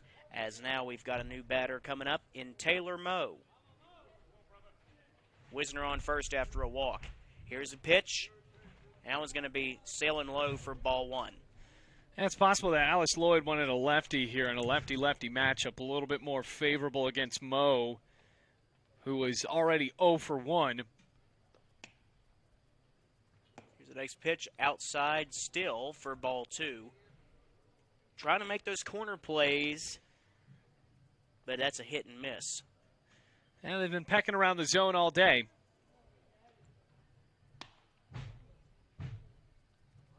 Dishing it. And a high fly ball left field, going back to the warning track, and it's out of the park. Home run for Bluefield College. It's going to be a 2-run homer for Taylor Moe, the first baseman, making it now a 9-3 ball game. 2 RBIs for Taylor Moe. Yeah, Taylor Moe, how about that going opposite field? We've noted his pull power throughout the day, but how about that? A 2-run shot, and now it's 9-3. Great job by Moe getting that one over the left field wall, and not a banner start for Hunter Smith, who comes in and gives up another run for Alice Lloyd. So that puts a final line for Corey Cornett, by the way. Just a third of an inning, 3 hits, 3 runs, all of them earned, with now 2 walks and no strikeouts. Well, Elijah Lewis coming up now. He's had a good season. As the next one comes up for a ball, barely grazing past the plate for a 1-0 count. No outs on the board. It's now a 9-3 ball game. As here's the next pitch. High fly ball, right field this time. And it looks like it's going to be a base hit, a single for Elijah Lewis. Bluefield really getting in the hang of this one, as now they're up by 6 after 2 RBI homer scored by Mo. Yeah, a good job by Elijah Lewis trying to heat back up, and we have seen him struggle just a bit in these past couple of weeks, and it certainly has great potential. So good for Lewis trying to get that confidence back at the plate to now start to get something rolling moving into the final conference series of the regular season. David Meech, the right fielder, the lefty, as the first pitch comes a ball.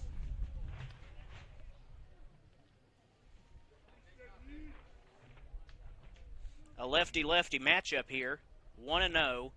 No outs. Here's the next one. And in the dirt for ball 2 as it rolled a little bit into the infield, but the ball is dead as he hands it back to the pitcher.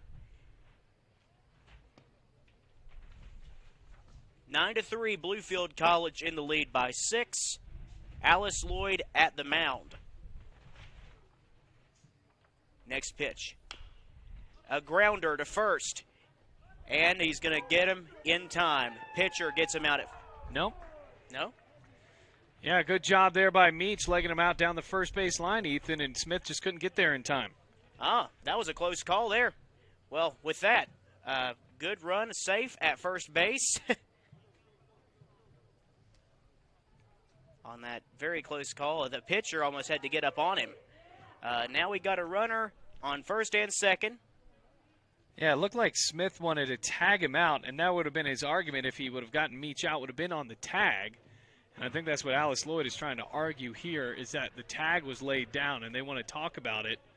And it looks like there is a long conversation. They could try to talk about it, see if the home plate umpire will overrule him, because if Smith lays the tag down, Meech is out. Because Smith realized he wasn't going to get to the bag in time. Yeah, like I said, that was a very close call. So as the umpires are conferring with the coach, it looks like... And it's going to stay the same. It's not going to be overthrown. So with that, it's still a 9-3 ball game. A runner at first and second in Meech and Lewis, respectively. A good swing from Carbello could load up the bases as he makes it in. Carbello, the catcher for Bluefield College, makes it inside to the right-handed box. A lefty-righty this time, as it's in the top of the 5th inning, or bottom of the 4th, rather. And that's going to be low for ball 1. 2 runs thus far scored in this bottom half. Looking for some more. As there's no outs on the board, it's only a 1-0 count. Here's the dish from Smith to Carbello, and a big fly ball all the way to center field, skewing to the right. Can he get under it? Yes, he does. That's going to be out number 1. So, with 1 out on the board, fielded by the, caught by the second baseman for the out. Make it a 4 in the scorebook, a P4, how I say it. So Zapsos now coming to the left-handed box at the bottom of this formation sheet, as that's going to be sailing out for ball 1.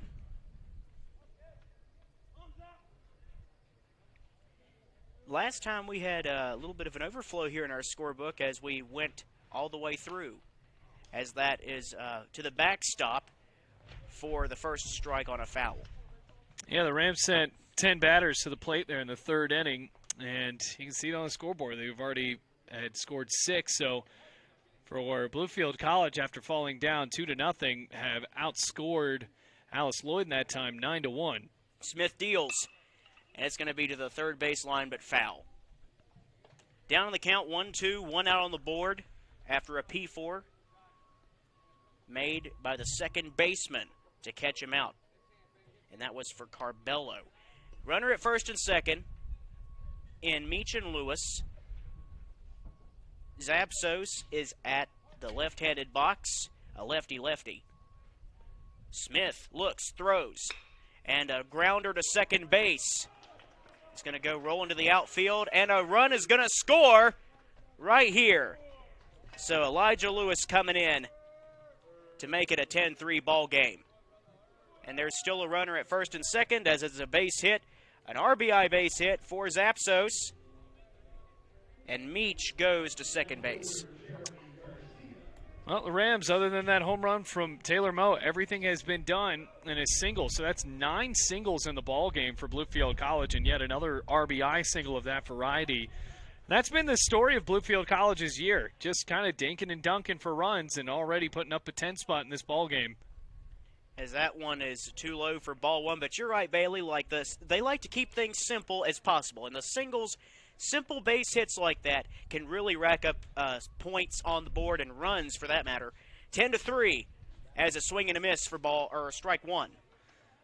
And it's just kind of what Bluefield is built to do, and that's why they've gotten out to a 500 record on the year. Able to fight for a couple of series wins at home, been able to rely on some consistent hitting from top of the lineup to the bottom.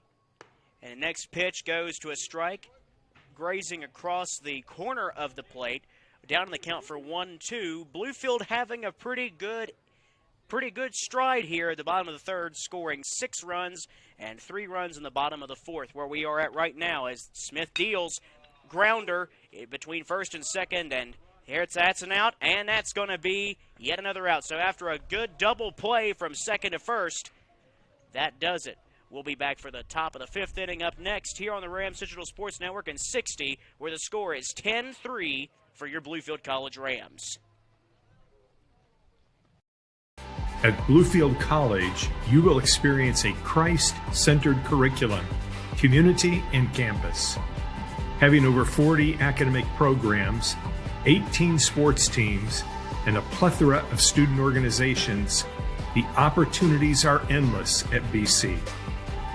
With a 14-to-1 student-to-faculty ratio, students receive the personal instruction needed to help them succeed. You will know and be known as a member of the Rams fam.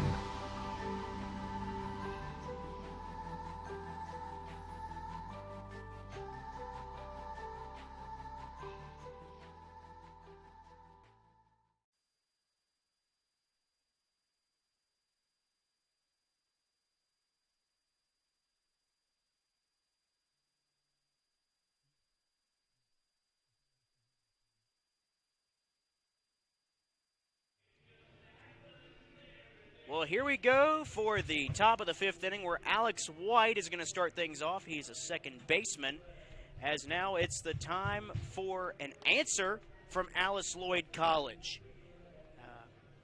So we're going to see what they're cooking up here, as on the mound is still going to be Ambrose. Only 1 pitching personnel change thus far in this midweek game for Bluefield, but 2 for Alice Lloyd, trying to experiment with things. Thus far, unsuccessful on the defense, as Bluefield has time and time again on the simple plays, even for RBI singles. It's been the singles all day long, Bailey. Yeah, except for that home run from Taylor Moe, and it's really been the singles all year long for Bluefield College. So got to see if Spencer Ambrose is able to keep this up for Bluefield here now with a 7-run lead. Alex White coming into the right-handed box. Here's the pitch, low for ball 1.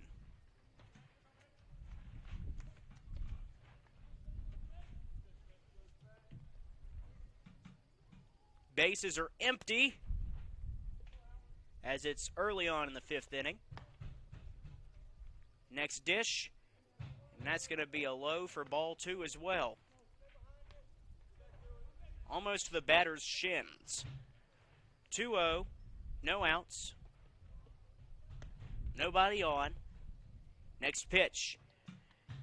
It's going to be a strike down Broadway for strike 1, so that's 2-1.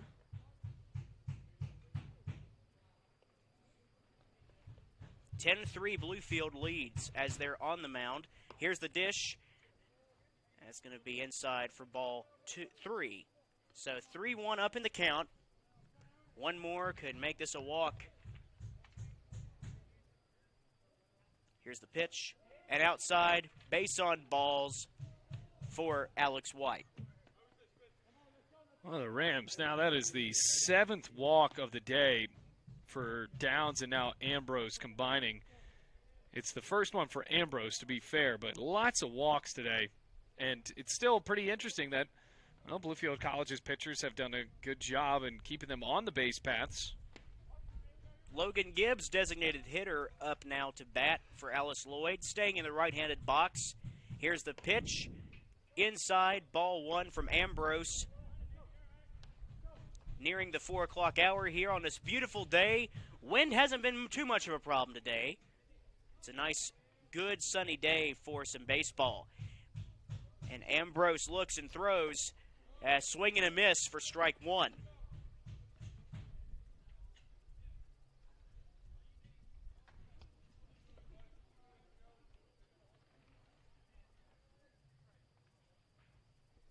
No outs.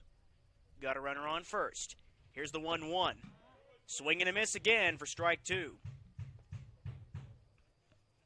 10-3 Bluefield Rams. Top of the fifth. You have Alex White on first base after a walk.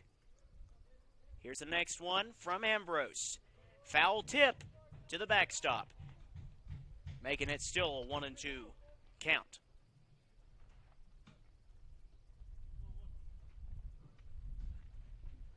Only one error on the day so far. Good hitting from both ball clubs, but really Bluefield dominating here.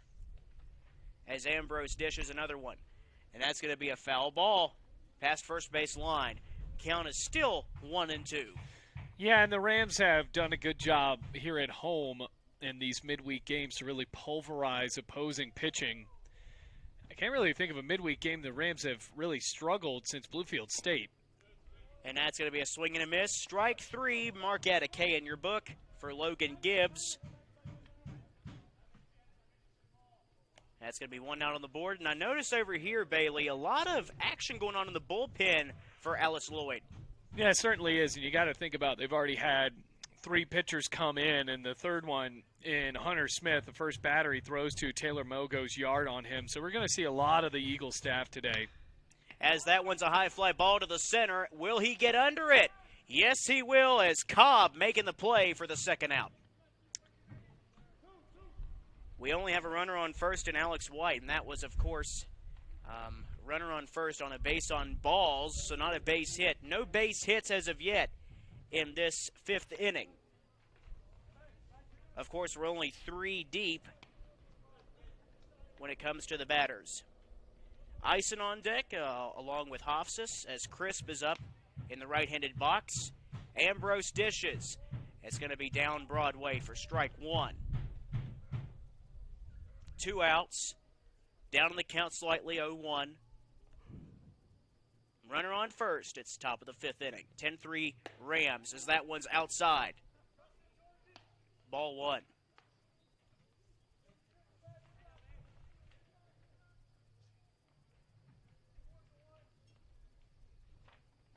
Ambrose, he's looking, and he throws. And that's going to be strike two.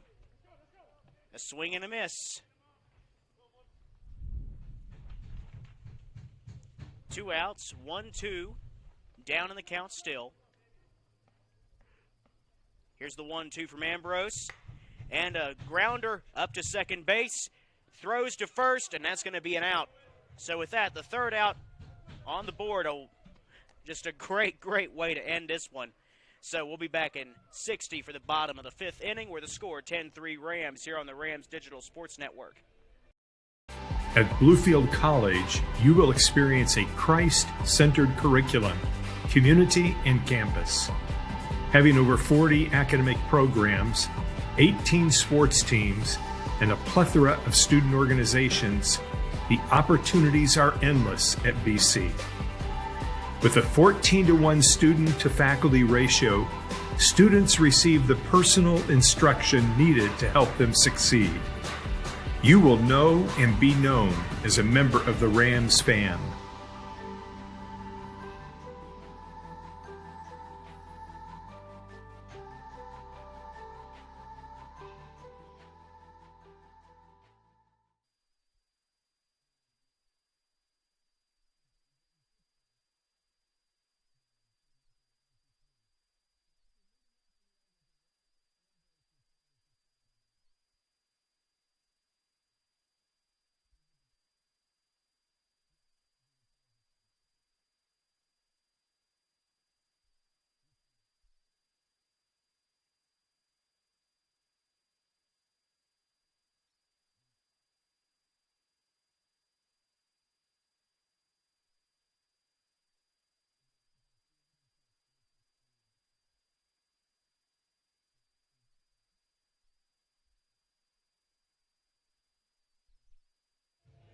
Nate Cobb to start things off for us in the bottom of the 5th inning after, well, Ambrose doing a good job retiring 3 straight batters. That's just an impeccable performance on this Bluefield College defense as Cobb getting ready to come up. He's a center fielder on Bluefield College. And right now, Bluefield looking at a 7-run lead. Very comfortable for them right now, but they can't get too comfortable as this game ain't over yet. It's only bottom of the 5th, so still a lot more playing time to go.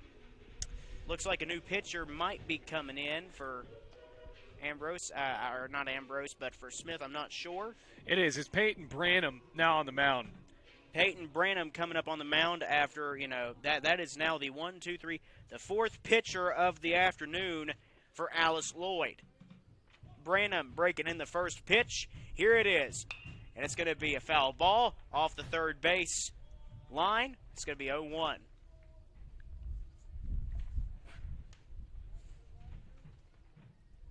Pitching personnel changing a lot for Alice Lloyd this afternoon. It's 10-3, Bluefield College. Here's the next pitch from Branham, and a high fly ball left field, and it's going to get he's going to get under it for the out. So 1 out on the board after Eisen makes the catch. Yeah, so a final line for Hunter Smith. He came in for Corey Cornett, who only had a third of an inning. Hunter Smith went, I guess I should say, a full inning. So he went 1 full inning, 4 hits, 2 runs, both of them earned with no walks, no strikeouts. Ozzie Millette up for the batter's box right now. Here's the next pitch, and it's going to be too high and out for ball 1. A ball and a strike, 1 out on the board after a catch from Eisen. Here's the pitch, and it's going to be too low, ball 2. Up in the count this time for Bluefield College.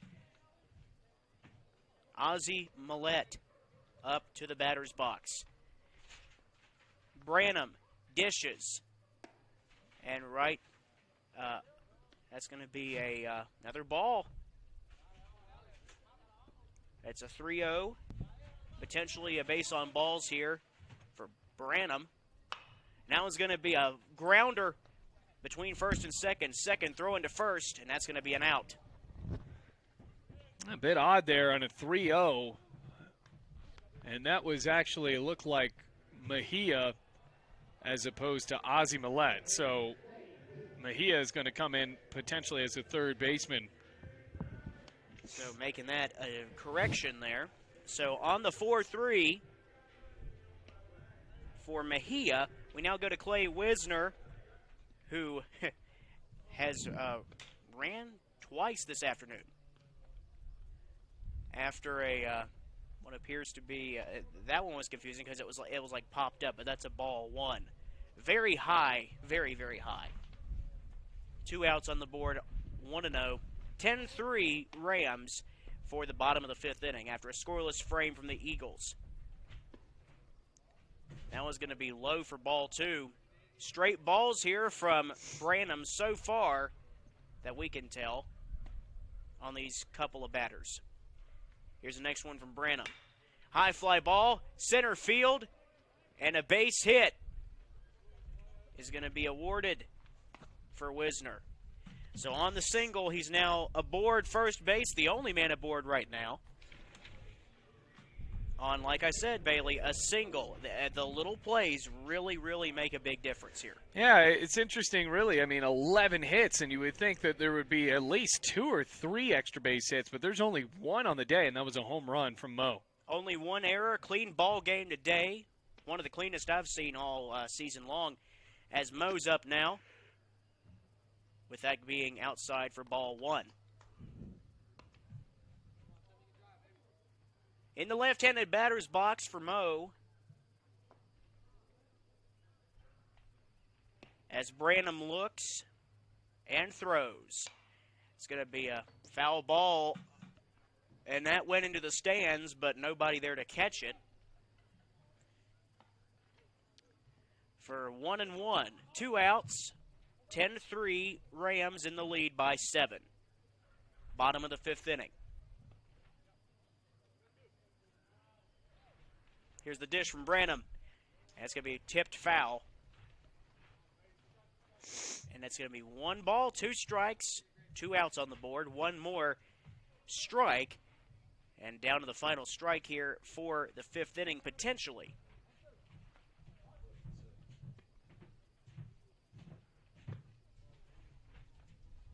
Here's the dish from Branham. And that's going to be miscombobulated for ball 2. 2 balls, 2 strikes, and 2 outs.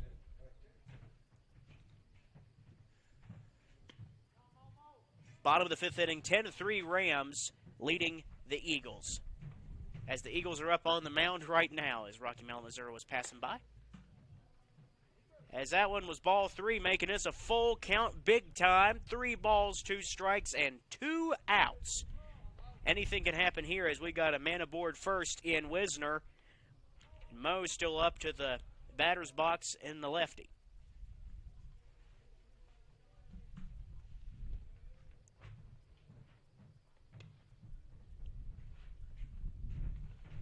Here's the next pitch.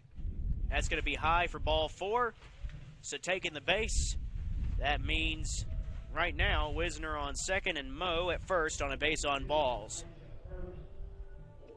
Well, you talked about it being a clean game, and yeah, that one error actually accounted for one of the 10 runs for Bluefield College back in that 2nd inning. But you talk about being clean. It has been tough to watch as far as a lot of these walks today, and they have not been very close calls at all. I mean, that has been a confident 4 balls in that appearance there. First walk for Branham. And that one's going to go foul past the first base line for the 0-1. 2 outs on the board, and yeah, error-wise, clean game. But in this midweek series, or in this midweek game, rather, trying to try out new things, and sometimes, you know, you get a lot of walks in the midweek. That's just the nature of the beast for these types of games. As right now, Elijah Lewis up. Check that, Ethan. It's actually Elijah Irvin it's a pinch hitter. Irvin, the pinch hitter, as it's going to be outside for ball 1.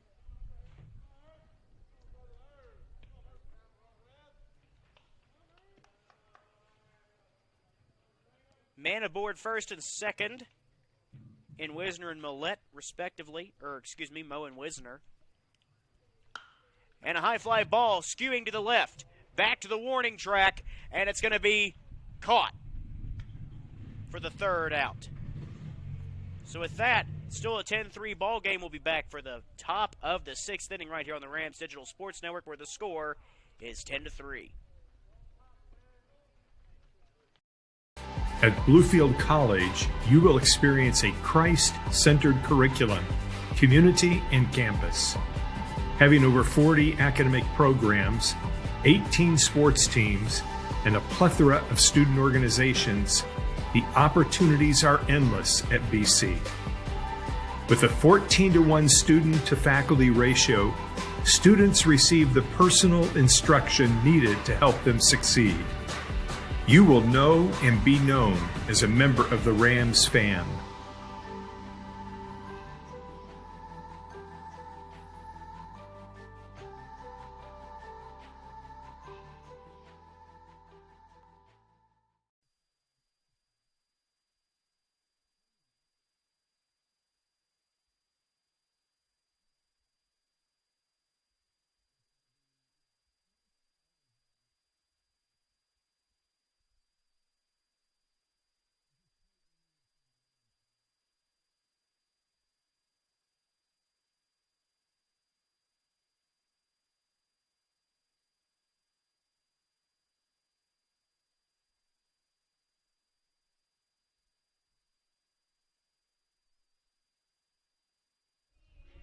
Top of the 6th inning getting ready to come underway here at Bluefield College. Bluefield back at the mound, and with that, Clayton Lewis coming in for the 3rd pitcher of the day for Bluefield College. Still not as much pitching personnel changes as Alice Lloyd, though, with them on their 4th pitcher in Branham currently, trying to mix things up as Hofsus is getting ready to have his go at bat here in the top of the 6th inning, where the score is 10-3 in favor of the Bluefield College Rams. right now still trying to get some throws in.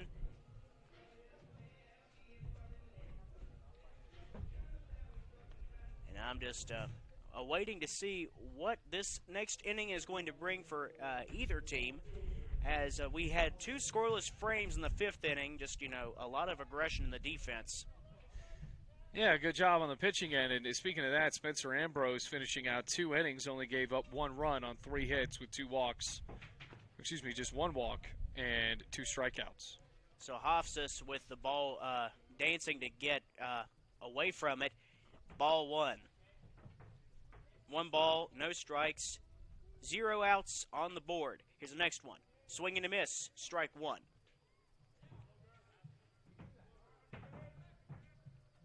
(10-3). Bluefield College. No outs. Early in the 6th. Lewis. Too high, ball 2.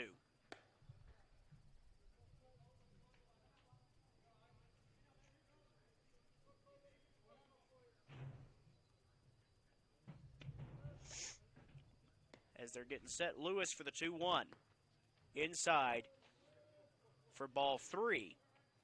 Hofstas in the right-handed batter's box, who also plays at right field.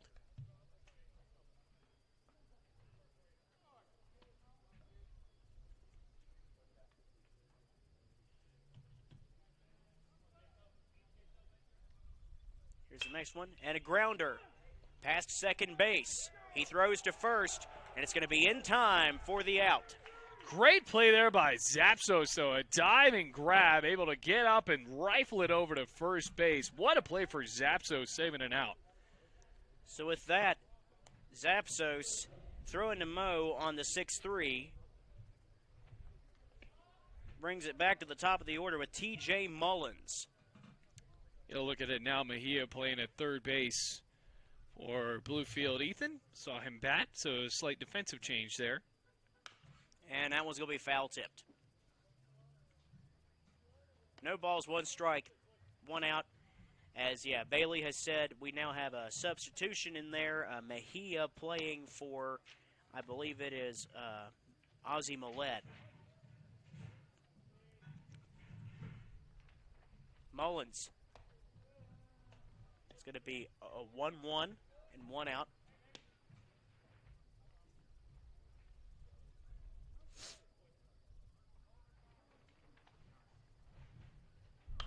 And a high fly ball, a popper. Looking like it's going to get caught, and it will be. It's caught by Taylor Moe for the 2nd out.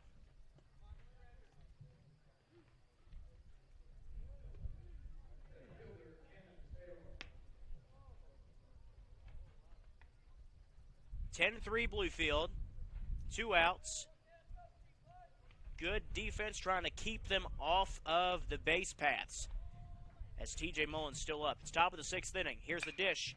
Grounder to the shortstop. Throwing to first. And it's going to be the 3rd out.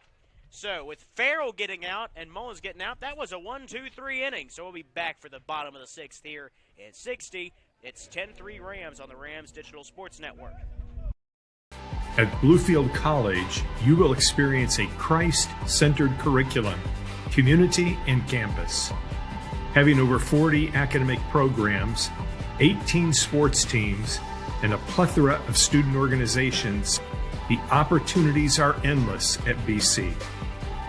With a 14-to-1 student-to-faculty ratio, students receive the personal instruction needed to help them succeed. You will know and be known as a member of the Rams fam.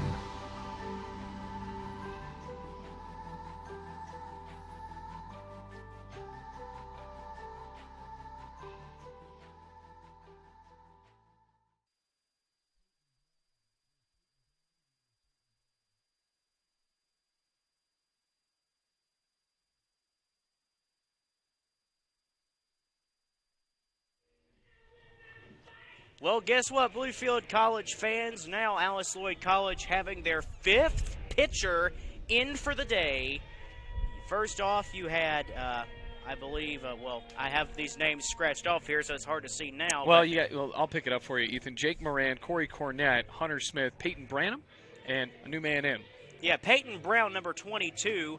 I've had to do a lot of marking off here on the score sheet that we have up here. So with 5 pitchers in already, deep in the bullpen for Alice Lloyd, trying to really rectify those runs Bluefield put up, but now they're 10-3, so the Eagles trying really hard to fight back. But 3 more runs, Bailey, and the mercy rule will apply when it comes to the 7th inning. Yeah, so the Rams hoping to at least get to that point, or, also enjoy just a 7-run lead, I guess. But, yeah, if they score 3 here and then somehow go in by leading 13-3 or more, they will go into the 7th just needing 3 outs to win the ball game.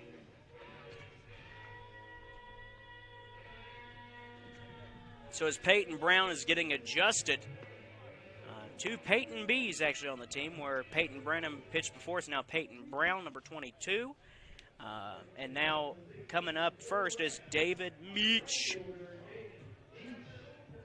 Meech has made some very good plays today. He's come home twice.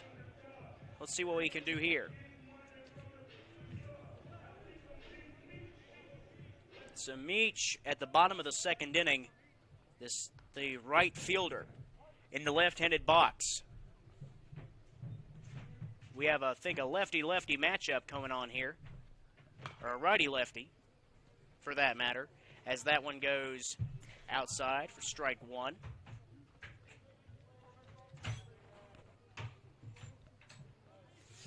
It's 0-1.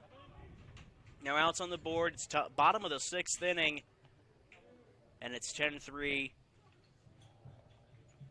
after another scoreless frame. Here's the pitch from Brown, and that's going to bounce. That's going to be a bouncy ball for ball 1. 1-1, no outs. Meech is up to bat. Trying to break in a new pitcher in Brown, the 5th pitcher of the afternoon on Alice Lloyd. The righty coming against the lefty. Here's the next pitch. That's going to be a hits batsman, I do believe, as it banged him on the foot. So on the hits batsman, the 2nd hits batsman of the afternoon, it's going to bring Meech to first base. I believe, Bailey, when was the last time that had happened? I think that the Rams, and we look back, Elijah Lewis, that was back in the 3rd inning. He was hit by a pitch, and he was the first hit batsman of the day. And now for Bluefield College, see, in the slot that Corbello is supposed to bat, they're going to mix it up. It's Taylor Maldonado.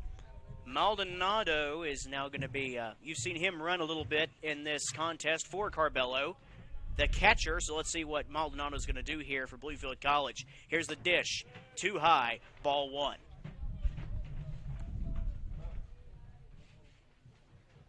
Man aboard first after a hits batsman in Meech. Corbello. Or, excuse me, coming in for Corbello is Maldonado at the right-handed batter's box. Righty-righty matchup, as that one pickoff attempt was no avail. It's a 1-0 with no outs as Meech slowly steps off the base, trying to preemptively get a good start. Here's the pitch. That's going to be catcher throwing to first, but a safe one. Trying to go for it is Meech, doing anything he can to get better fielding position.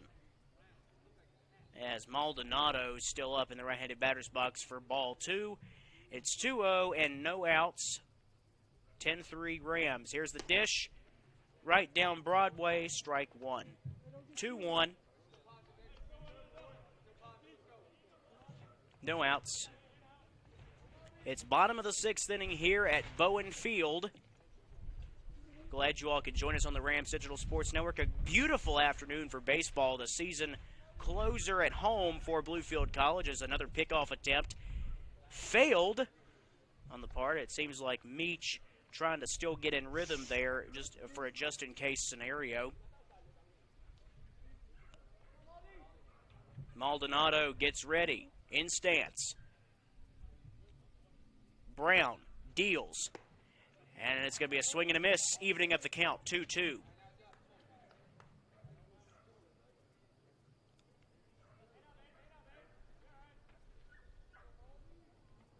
No outs, 10-3 Rams.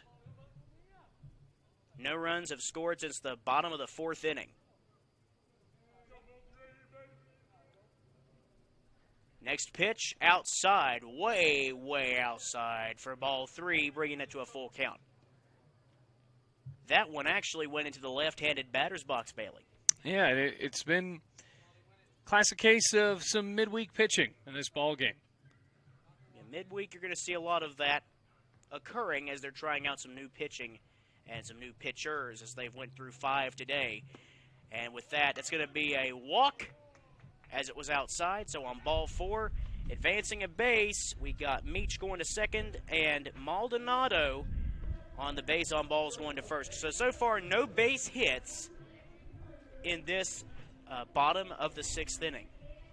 Yeah, still a 10-3 lead, so Zapsos, swing of the bat, could give Bluefield College that 10-run lead they need. Or it could load the bases and then give the next guy a very, very, at the top of the lineup in Garcia, a very, very big task to bring them all home. So here it is with Brown, outside, ball 1. I think only a couple of strikes thus far have been from Brown, all the rest of the balls. Yeah, a hit batsman on Meech and then Maldonado getting walked. On a full count nonetheless, as that one goes down for strike 1.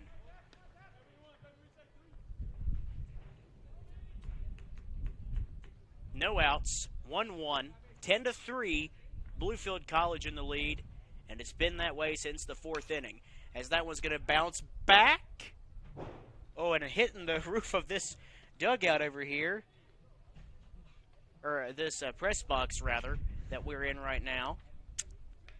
Yeah, just a couple more innings. I know you said, well, we're at a good chance of not getting hit by one. We got a couple more innings to see that to fruition, Ethan. Hopefully I don't get hit in this high chair as that one's grounded out between second and third, and that's going to load up the bases on a base hit. Zapsos loading it up. So now you have Zapsos on a single. At first, you have Maldonado at second and Meech coming to third base. Garcia now tasked with something huge. Yeah, bases loaded, and it's been tough for Peyton Brown. You don't see any arms warming up in the bullpen for Alice Lloyd, so I think they think that this is just going to be the pitcher they're going to ride out for the rest of this game here, or for at least the rest of the inning, even though it's going south so far. Yeah, and with bases loaded for Bluefield College, this could be a grand slam moment. Who knows? At this point, but Garcia up to pitch. And it's going to be a high fly ball to the right field, and that's going to be caught for the first out. But a run coming in, nonetheless, making it an 11-4 ball game, or 11-3 ball game. After Meech coming home,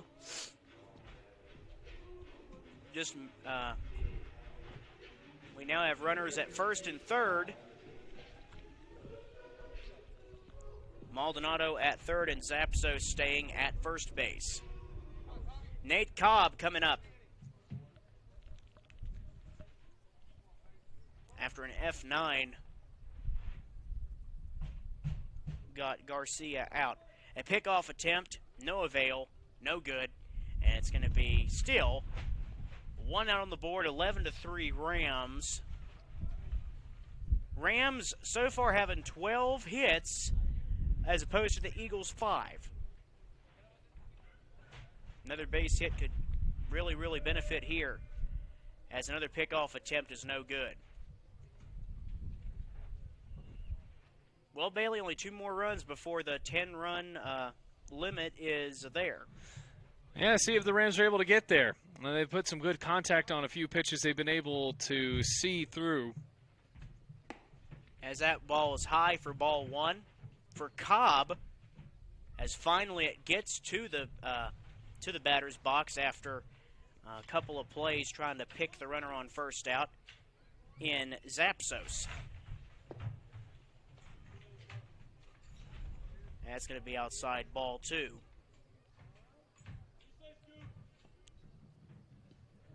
So far, more balls than strikes for this new pitcher in Brown. Could put Bluefield at a very good advantage.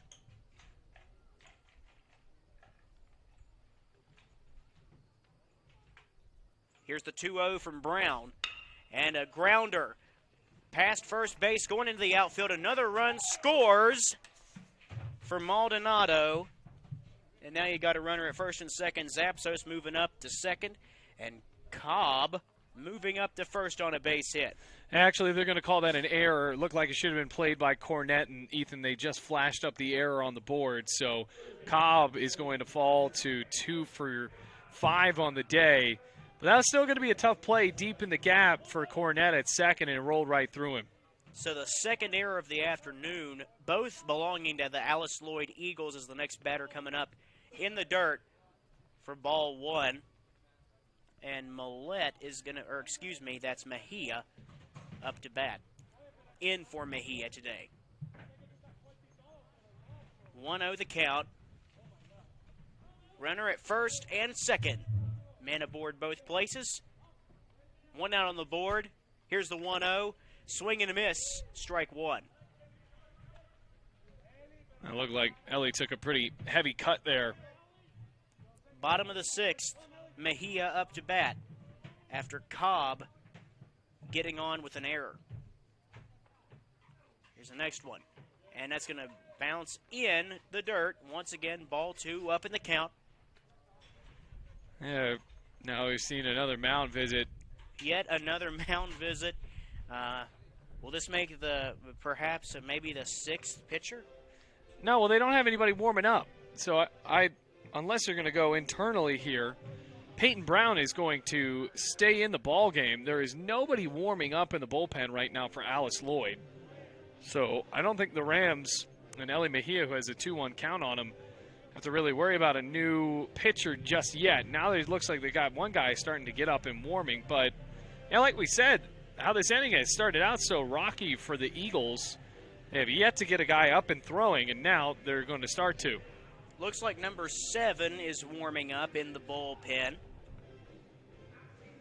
So the man warming up is Will Gladson, the sophomore. But by warming up, he's just juggling a ball around. There hasn't been a catcher setting up to be his battery mate in the bullpen. Well, still at the batter's box, we have Mejia in for Ozzie Millette, who's also playing at third base. Right-handed batter's box. 2-1 the count, 1 out. 12-3, Rams up by 9 runs. Here's the next pitch. Outside, ball 3 on a wild pitch. As now there's going to be some advancing of bases going on. Yeah, it makes it all the more interesting for Mejia, right? Because deep enough fly ball here gives the Rams the run rule. And also it looks like with anything in the infield, because Alice Lloyd is going to just try to go for the throw over to first. So all Mejia essentially has to do here is just put the ball in play. Here's the next pitch. Grounder to the 5-6 hole. It's going to be outside, and that's it. Well, that's not very much it, but there's 2 runs coming in. That puts them over the top for the run rule. 14-3. 14-3. Bluefield College in the lead by 11 runs, Bailey. Yeah, and you just saw how they heated up there in that bottom of the 3rd inning and knew that this could be a recipe for Bluefield to score a lot of runs today. And, hey, the Rams are playing great baseball offensively even coming into this game. You got to remember that the Bluefield College has won 5 games in a row up to this point. They're seeing some of the best hitting we've seen all season. That was too low for ball 1. So just to recap that a little bit, a 2 RBI single on the day for Mejia, as Wisner's up now to bat. 1-0. And it's going to be high for ball 2. And to the inside. 1 out, 14-3 Rams. If they can keep it up, then this may be just a 7-inning ball game. Next pitch from Brown. High fly ball, skewing to the left. Back to the track, maybe. And he's going to get under it for the first out. The second out, as it goes from 1 to 2 on the scoreboard. And F7 gets Wisner out with Taylor Moe now coming up. Moe went opposite field. Really got things started for Bluefield there in the 4th inning. Got a runner at first, someone on board, as that one is going to sail high for ball 1. 2 outs, 14-3 in favor of Bluefield College. A great day in running and batting for Bluefield College, as that one's going to be down main, strike 1. 2 outs. It's a 1-1 count. Here's a pitch from Brown. It's going to be down and out, ball 2.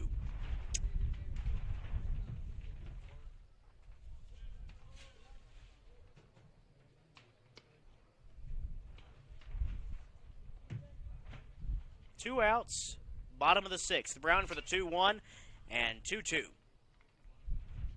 is what it's going to become after a foul tip.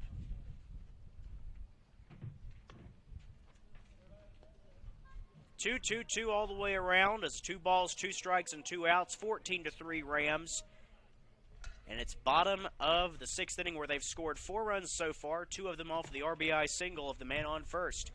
And that's going to be strike 3, a swing and a miss. So when we come back, top of the 7th here on the Rams Digital Sports Network with a score, 14-3 Rams.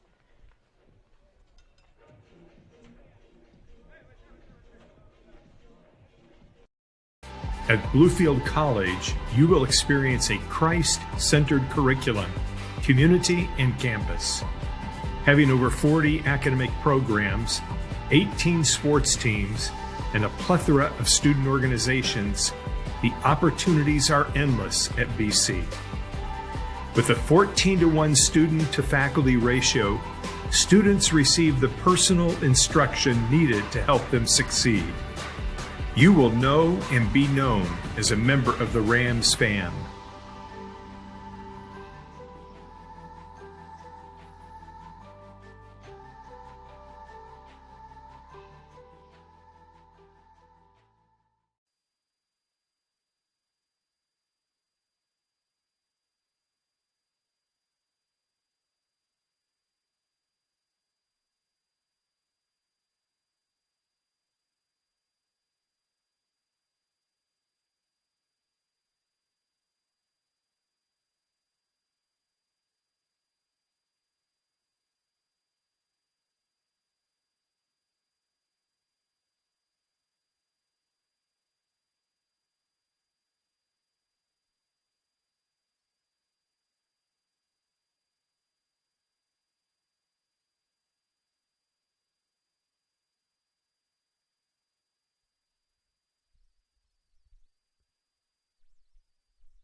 Seventh inning, Bluefield College only 3 outs away from sealing this one up in run rule fashion. Bailey Engel and Ethan Stinson, glad to have you with us on the call.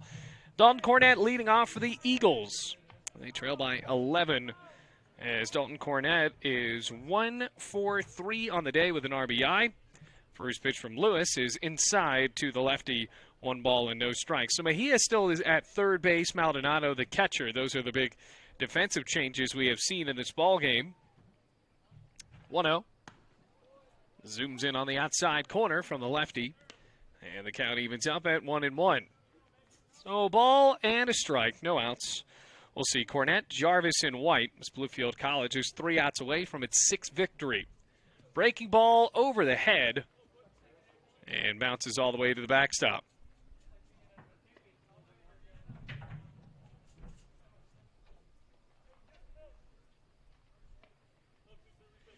Two balls, 1 strike.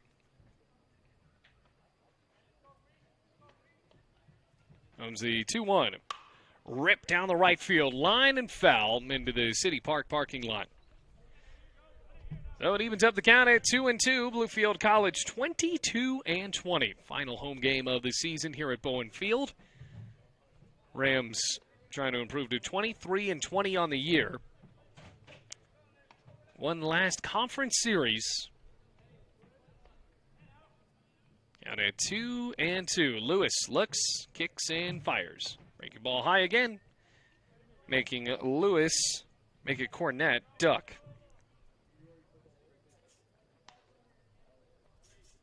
So count it. 3 balls, 2 strikes, no outs. Kick and the payoff. Swinging a foul ball, shot into the Bluefield dugout. It was early on that one. The breaking pitch hung up there. See if Lewis goes back to it. 3 balls, 2 strikes, no outs.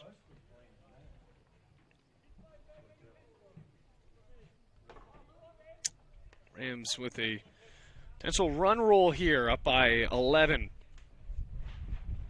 Shoulder shrug and the offer. High and in, ball 4. That is the 8th walk dealt by Bluefield pitching. So, pretty impressive for Bluefield, only keeping this Alice Lloyd team to 3 runs when they've given them 8 free base runners. And you look back to really where it changed up, and obviously the Rams were going to score a good amount of runs with how many hits they had on the board anyway. But that crazy double play where there are 2 runners in scoring position with just 1 out. This pitch is high to Jarvis, 1 ball and no strikes. Where Crisp hit a ball down the first baseline. Taylor Moe tagged him out, got Jarvis into a pickle from third to home, and then got him out without scoring. 1-0. Foul tip into the glove and dropped by Maldonado. Evens up the count at 1-1. 1 ball, 1 strike, no outs.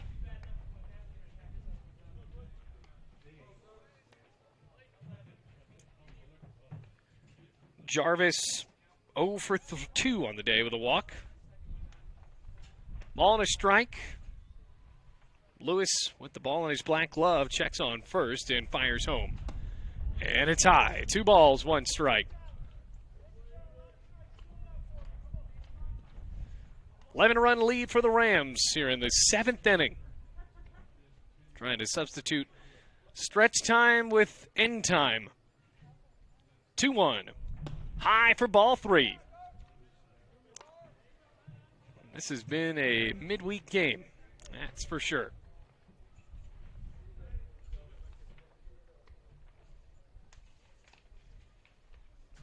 Three balls, 1 strike. Ready for the 3-1. Fouled away over top of the press box, out of play. As long as it doesn't come to the window, we're okay. Got to keep a head on a swivel, Ethan. 3 balls, 2 strikes, no outs, runner at first. It's a 14-3 game. Jarvis took a pretty healthy cut at that one.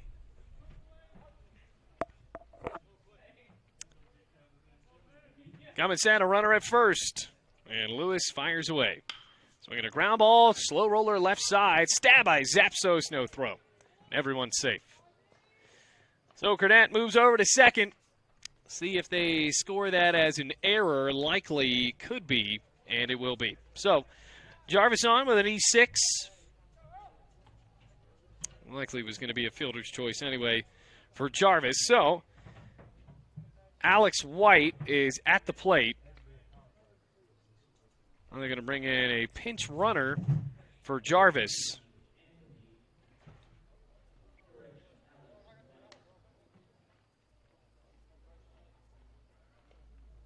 So Jarvis out.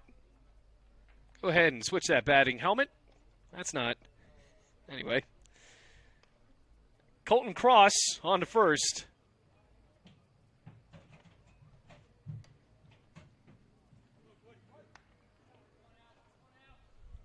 Alex White up to the plate. He's been walked twice. He's 0 for 1. No outs, 2 men aboard. And the pitch is high and outside.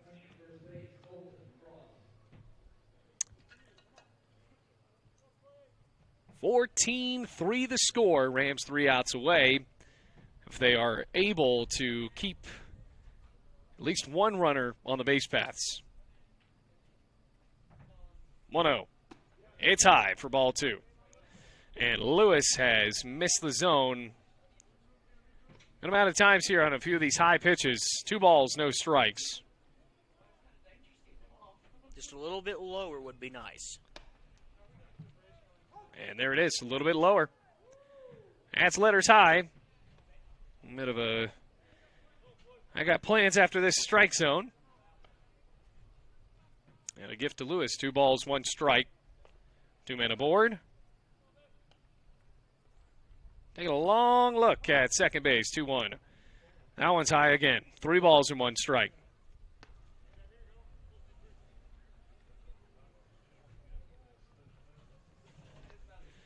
Rams winners of 5 in a row. Truett McConnell, West Virginia Tech.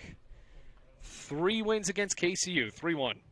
Fastball inside and low. That's ball. Well, I guess that was ball 3. Now here's a 3-1. There's ball 4. Bases loaded. 9th walk of the day for Bluefield pitcher. 2nd one of the inning for Clayton Lewis.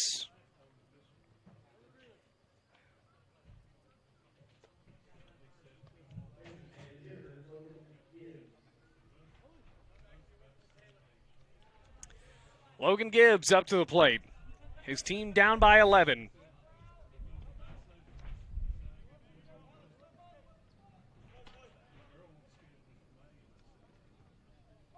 Gibbs, the DH, is 0 for 2 with a couple of strikeouts. He fouls that one back. Strike 1. So the base is loaded, full of Eagles. Rams are up by 11. They put up 1 run after being down by 2 in the bottom of the 2nd, then 6 more in the 3rd, 7 more after that with 3 in the 4th and 4 in the 6th inning. Here we are in the 7th, the 0-1. Gibbs looks at it low and outside. Breaking ball 1-1. Bases loaded for Bluefield, though. 11-run lead for the Rams. Can Alice Lloyd start to climb back here? 1-1. So we're going to slow roller on the left side. Zapsos can't throw it. Everyone's safe.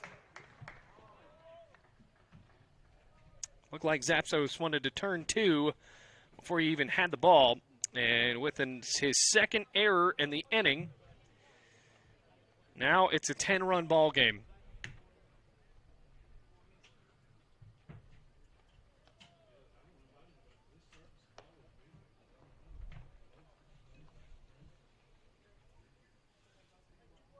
Could this lead diminish, perhaps, and not be a 7-inning game? Yeah, well, that's what we're about to see.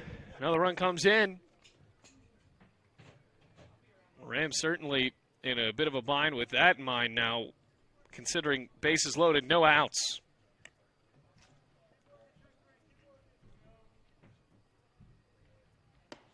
Crisp watches it high and outside.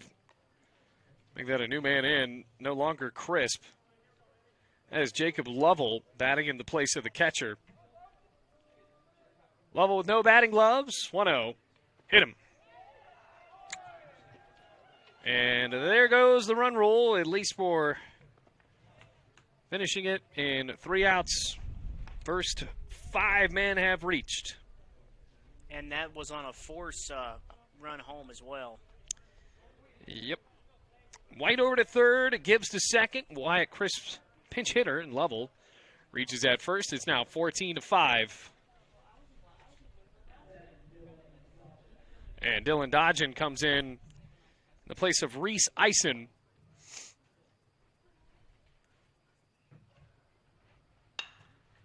Pops it up foul down the left field line. Long run for Mejia, and it goes into the bullpen. No balls in 1 strike.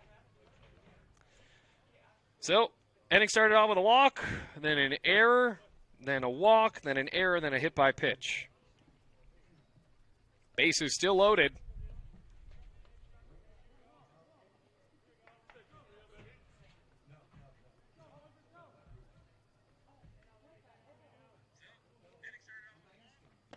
That goes high and outside. 1 ball and 1 strike.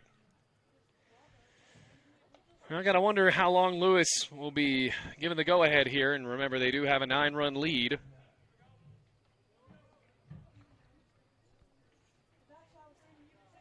Ball and a strike, and the offer, swing and a miss, strike 2. Creeping into the almost 3rd hour of this game.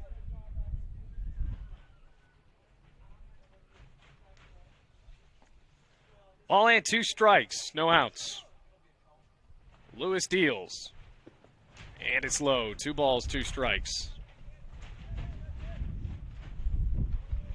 Bases loaded.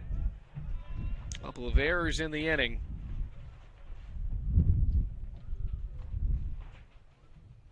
Two. Swing and a miss. Strike 3.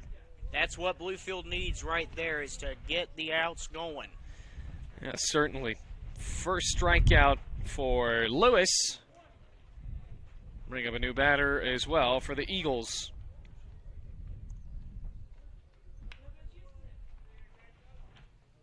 Well, Kason Hofsis coming up once again. He swings and fouls it away. So the Rams hoping for a double play here. Now the 9-run lead, 1 run would end it, and they come back in the bottom of the 7th. But that's if Alice Lloyd does not score here. So he'll have a good chance with 1 out and the bases loaded.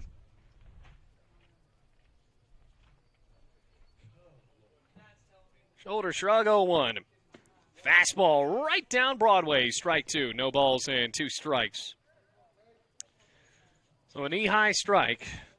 Counted at 0-2. A little bit of wind sailing out towards left field for Alice Lloyd. 9-run lead for the Rams. 2 runs already coming across here in the 7th inning. The 0-2. Fouled back. Staying alive here for Hofsis.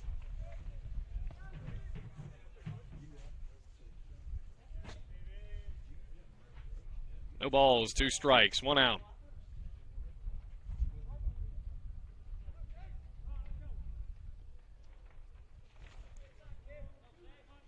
Lefty, righty, pitch, fouled it away again. So Hofsis stays alive and fouls it over to the first base side where it kicks out. Well, Bluefield will not play tomorrow as we had previously thought. They were supposed to play 2 today and then 1 tomorrow against Carolina University. Today has changed into a single game, and then tomorrow no longer happening because CIU series moved up a day. Comes the 0-2. Swung on. Over to third. Mejia tosses to second for the out. On to first. Not in time. So the run comes in to score. It's now 14-6. Logan Gibbs out at third base. No, he advances to third. And Chris make it level out at second base. Hofsis is on with the fielder's choice. And the run batted in. So here is T.J. Mullins.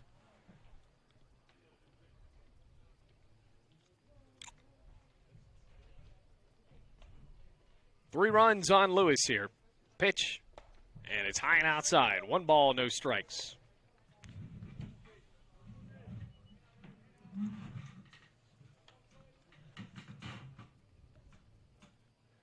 Shoulder shrug. Runners on the corners. Swinging a line drive up the middle. Base hit. And now it's 14-7. Mullins, his 3rd RBI of the game, his 3rd hit. Now the 9th batter. Well, the inning started off pretty rocky as far as first 5 batters getting on. And that, Ethan, is the first hit of the inning. First hit? Wow. Yeah, first hit. So 4 runs have scored on 1 hit. Breaking ball is low and inside. 1 ball and no strikes.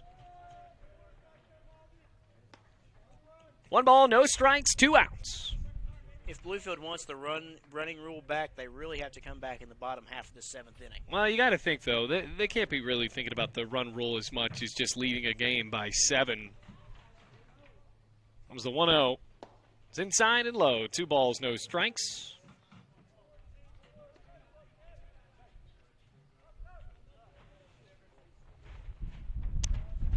Two 2-0. 2 outs. Farrell is not at the plate. 3 balls, no strikes. It is Bryce Tucker.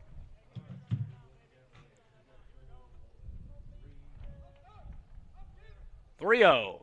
And it's a strike to Tucker. 3 balls, 1 strike, 2 outs. 14-7 the score.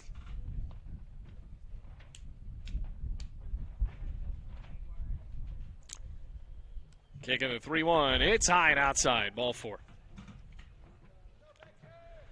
So now the 10th batter. And that is the 10th walk by Bluefield pitching today. 3rd of the inning for Clayton Lewis. Do you think a mound visit may be in store? I think that if you look at this ball game, it's a bit tough to think. You got to look at it totally strategically in the situation where you're up by 7. But maybe. Cornett looks at it outside. That's not even Cornett, a new man brought in. Isaiah Beckett. So Alice Lloyd has just changed up the entire lineup. 1 ball, no strikes, 2 outs, and the pitch. High and inside. 2 balls, no strikes. So Cornett was the man to lead off the inning. Beckett is now at the plate. Count of 2-0 with 2 outs. Bases loaded. 2-0. Fouled up in the air behind home plate. Maldonado finds it for the final out. But 4-run score on 1 hit and 2 errors with 3 men left on base. We go into the bottom of the 7th stretch. At Bluefield College, you will experience a Christ-centered curriculum, community, and campus. Having over 40 academic programs, 18 sports teams, and a plethora of student organizations, the opportunities are endless at BC. With a 14-to-1 student-to-faculty ratio, students receive the personal instruction needed to help them succeed. You will know and be known as a member of the Rams fam.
Will Gladson now on as we go to the bottom of the 7th inning. Bluefield College down by 7.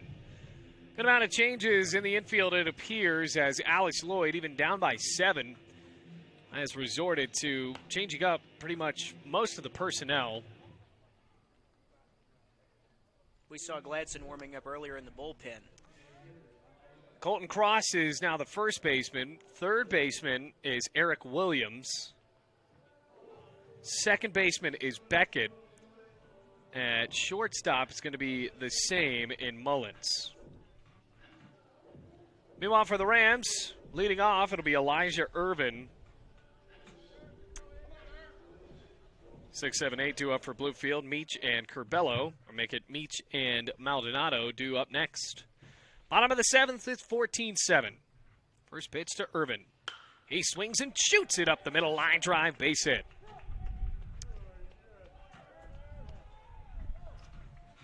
So a 7-run lead for the Rams. Remember, mercy ruling is 10 runs. The Rams led by 11 coming into this inning. Gave up 4 on just 1 hit. Here's David Meech digging in on the left side. Meech has reached every time. He is 2 for 3. 4, make it 3 runs scored with an RBI, and also reached on an error. Looks at that one low. 1 ball and no strikes. Well, last home game of the year. 1 ball, no strikes. Last game of the Bluefield slate. 1-0. And it's a letter high strike and a fastball from Gladson. 1 ball, 1 strike. Full year of broadcasting Bluefield College athletics here on the Rams Digital Sports Network. I should say really a full spring. A ball and a strike with no outs. Checking on first, the pitch. And it's going to be called no pitch. It appeared that Meech called time at home. Ball and a strike.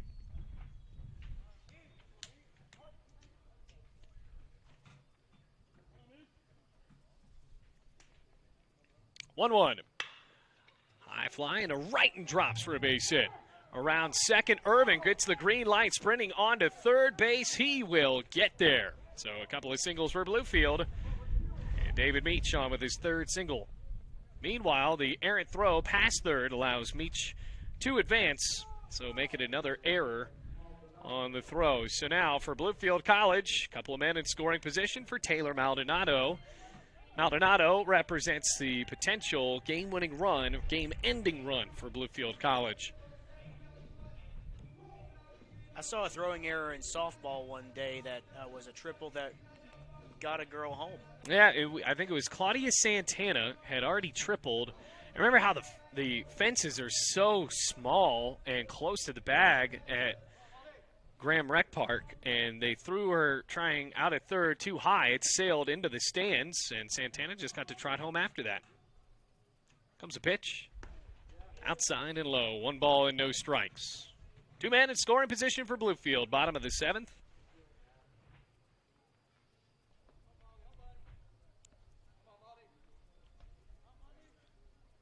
One ball, no strikes.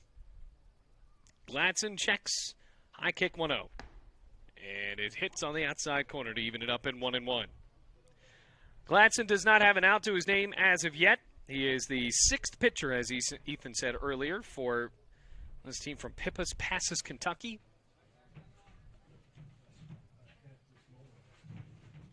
Comes a 1-1. Another looper on the left field side. Drops for a base hit and rolls all the way out there. 2 runs will easily score, and now the Rams are up by a score of 16-7. 3 singles in a row for Bluefield College. 2-run single for Maldonado. And it remains, Ethan, that the only extra base hit of the day was the home run from Taylor Moe.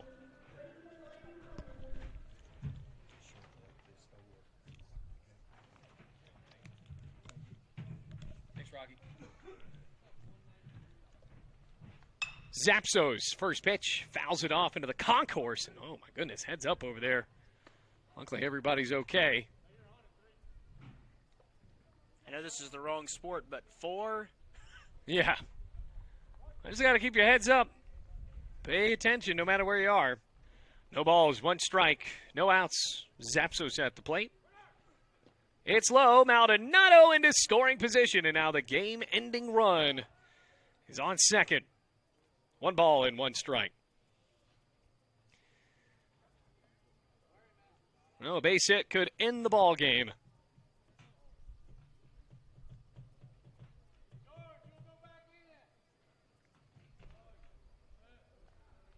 One. High and outside.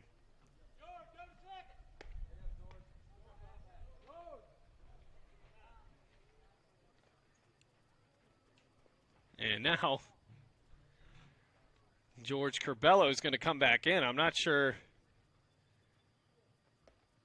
Heard the coach yelling George go to second. Yeah, so I think that Mike White might not have given the steal call there for Maldonado to do so, and he did anyway. So Curbelo now in as the runner. Comes a 2-1. Nine outside, 3 balls, 1 strike.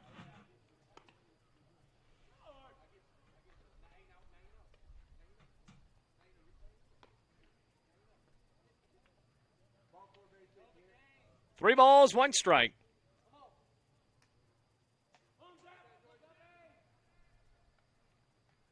Left-handed Zapsos, 3-1. Swinging a roller down the first base line. That is foul. I don't know. I think Zapsos might have been okay with that because potentially first baseman there could have won the race back to the bag, but that looked pretty fair.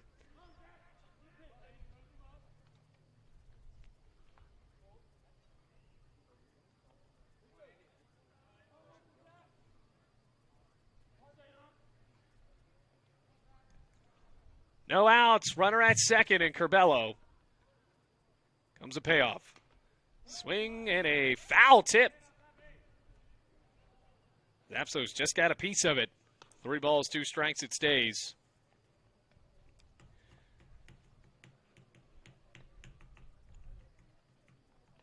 There's an arm warming up in the pen for Alice Lloyd.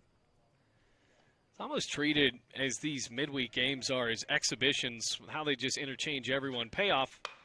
Another rip down the first baseline. But even with that said, as that one is foul, 3 balls, 2 strikes, that there is a lot to be learned for both of these teams and their bullpen, who they are in these innings. So those midweek starters and relievers that move through, trying to move them into the weekend spot, got to calibrate the accuracy a little bit. Rams have thrown a ton of walks today. Runner at second, another payoff. Popped up, shallow right. Could be trouble. Long charge in. Hofsis, and backing up, able to make the catch Beckett. So the second baseman makes the catch about 25 yards deep into right field. And Zapsos is retired after a long AB. So Curbelo stays at second base. Back to the top of the lineup we go with Jeremy Garcia. It's 16-7. Bluefield leads by 9.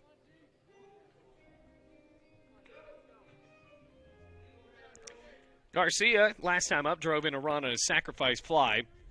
Hit a ball deep enough to right field. There's one away. Playing back deep is Beckett at second. Gladson checks on Curbelo at second base. Comes the pitch. High and outside. 1 ball and no strikes. So in this game, we have seen 22 combined hits.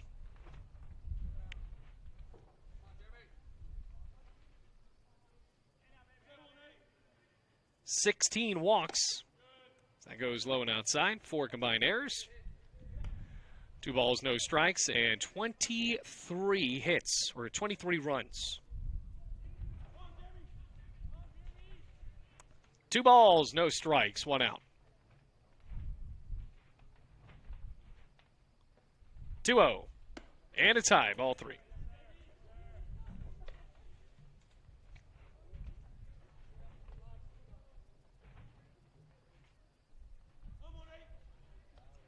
Digs back in, Jeremy Garcia.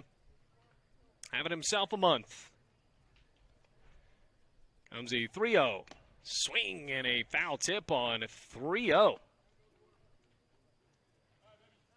Curbelo stays at second base, so 3 balls, 1 strike. The score stays.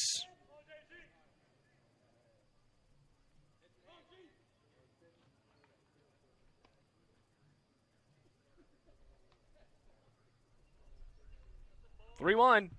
Inside, skips in the dirt, ball 4. That's ball 4. Yeah, does anybody? I mean, did we miss something? No, they haven't changed the scoreboard. No.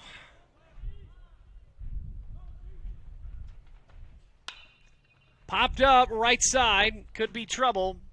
Trying to find it towards the fence, and he made the catch. Meanwhile, Curbelo had advanced to third a play before that.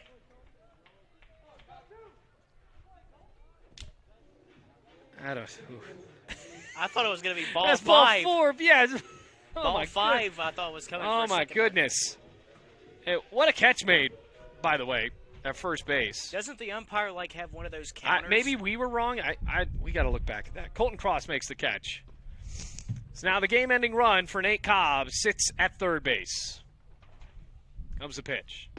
And it is low for ball half. Ball one. One ball, no strikes. It's possible that we're wrong and the scoreboard is incorrect. One ball, no strikes. Because he did take a cut at a 3-0. Comes a 1-0. Outside, 2 balls, no strikes. So maybe we did have it wrong, which made it a bit odd to see him take that wicked of a cut at a 3-0 pitch. So maybe they gave him an extra ball. Comes a 2-0. Down. That's ball 3.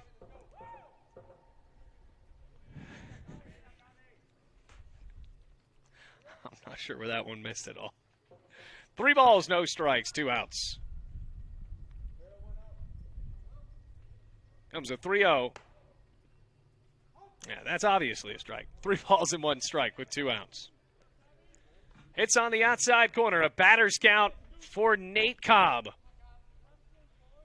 Cobb's got 2 singles today. 3-1.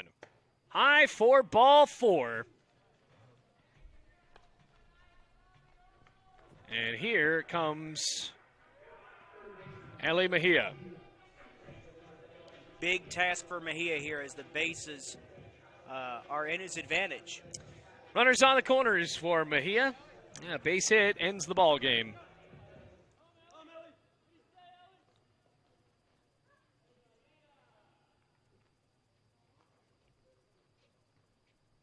Comes the pitch. Breaking ball right down the middle. And it's strike 1. Mejia drove in 2 runs his last time up in the 6th inning.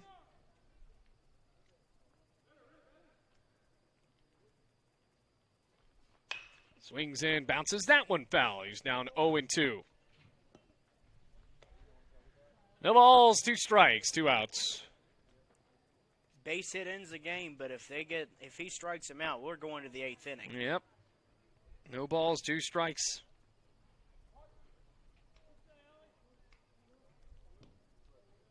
Runners on the corners. Corbello at third. Here is the 0-2. Popped up foul down the right field line. Out of play. So Mejia's been in for Millette since the 5th inning. He is 1 for 2. No balls, 2 strikes, 2 outs. Comes the 0-2.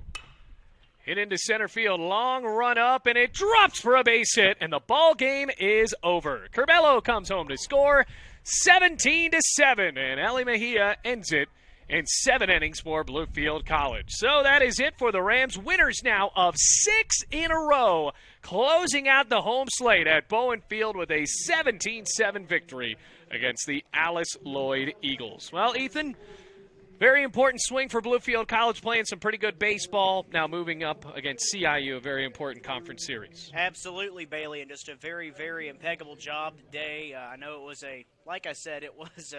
like we said, midweeks are going to be those times that we're going to experiment.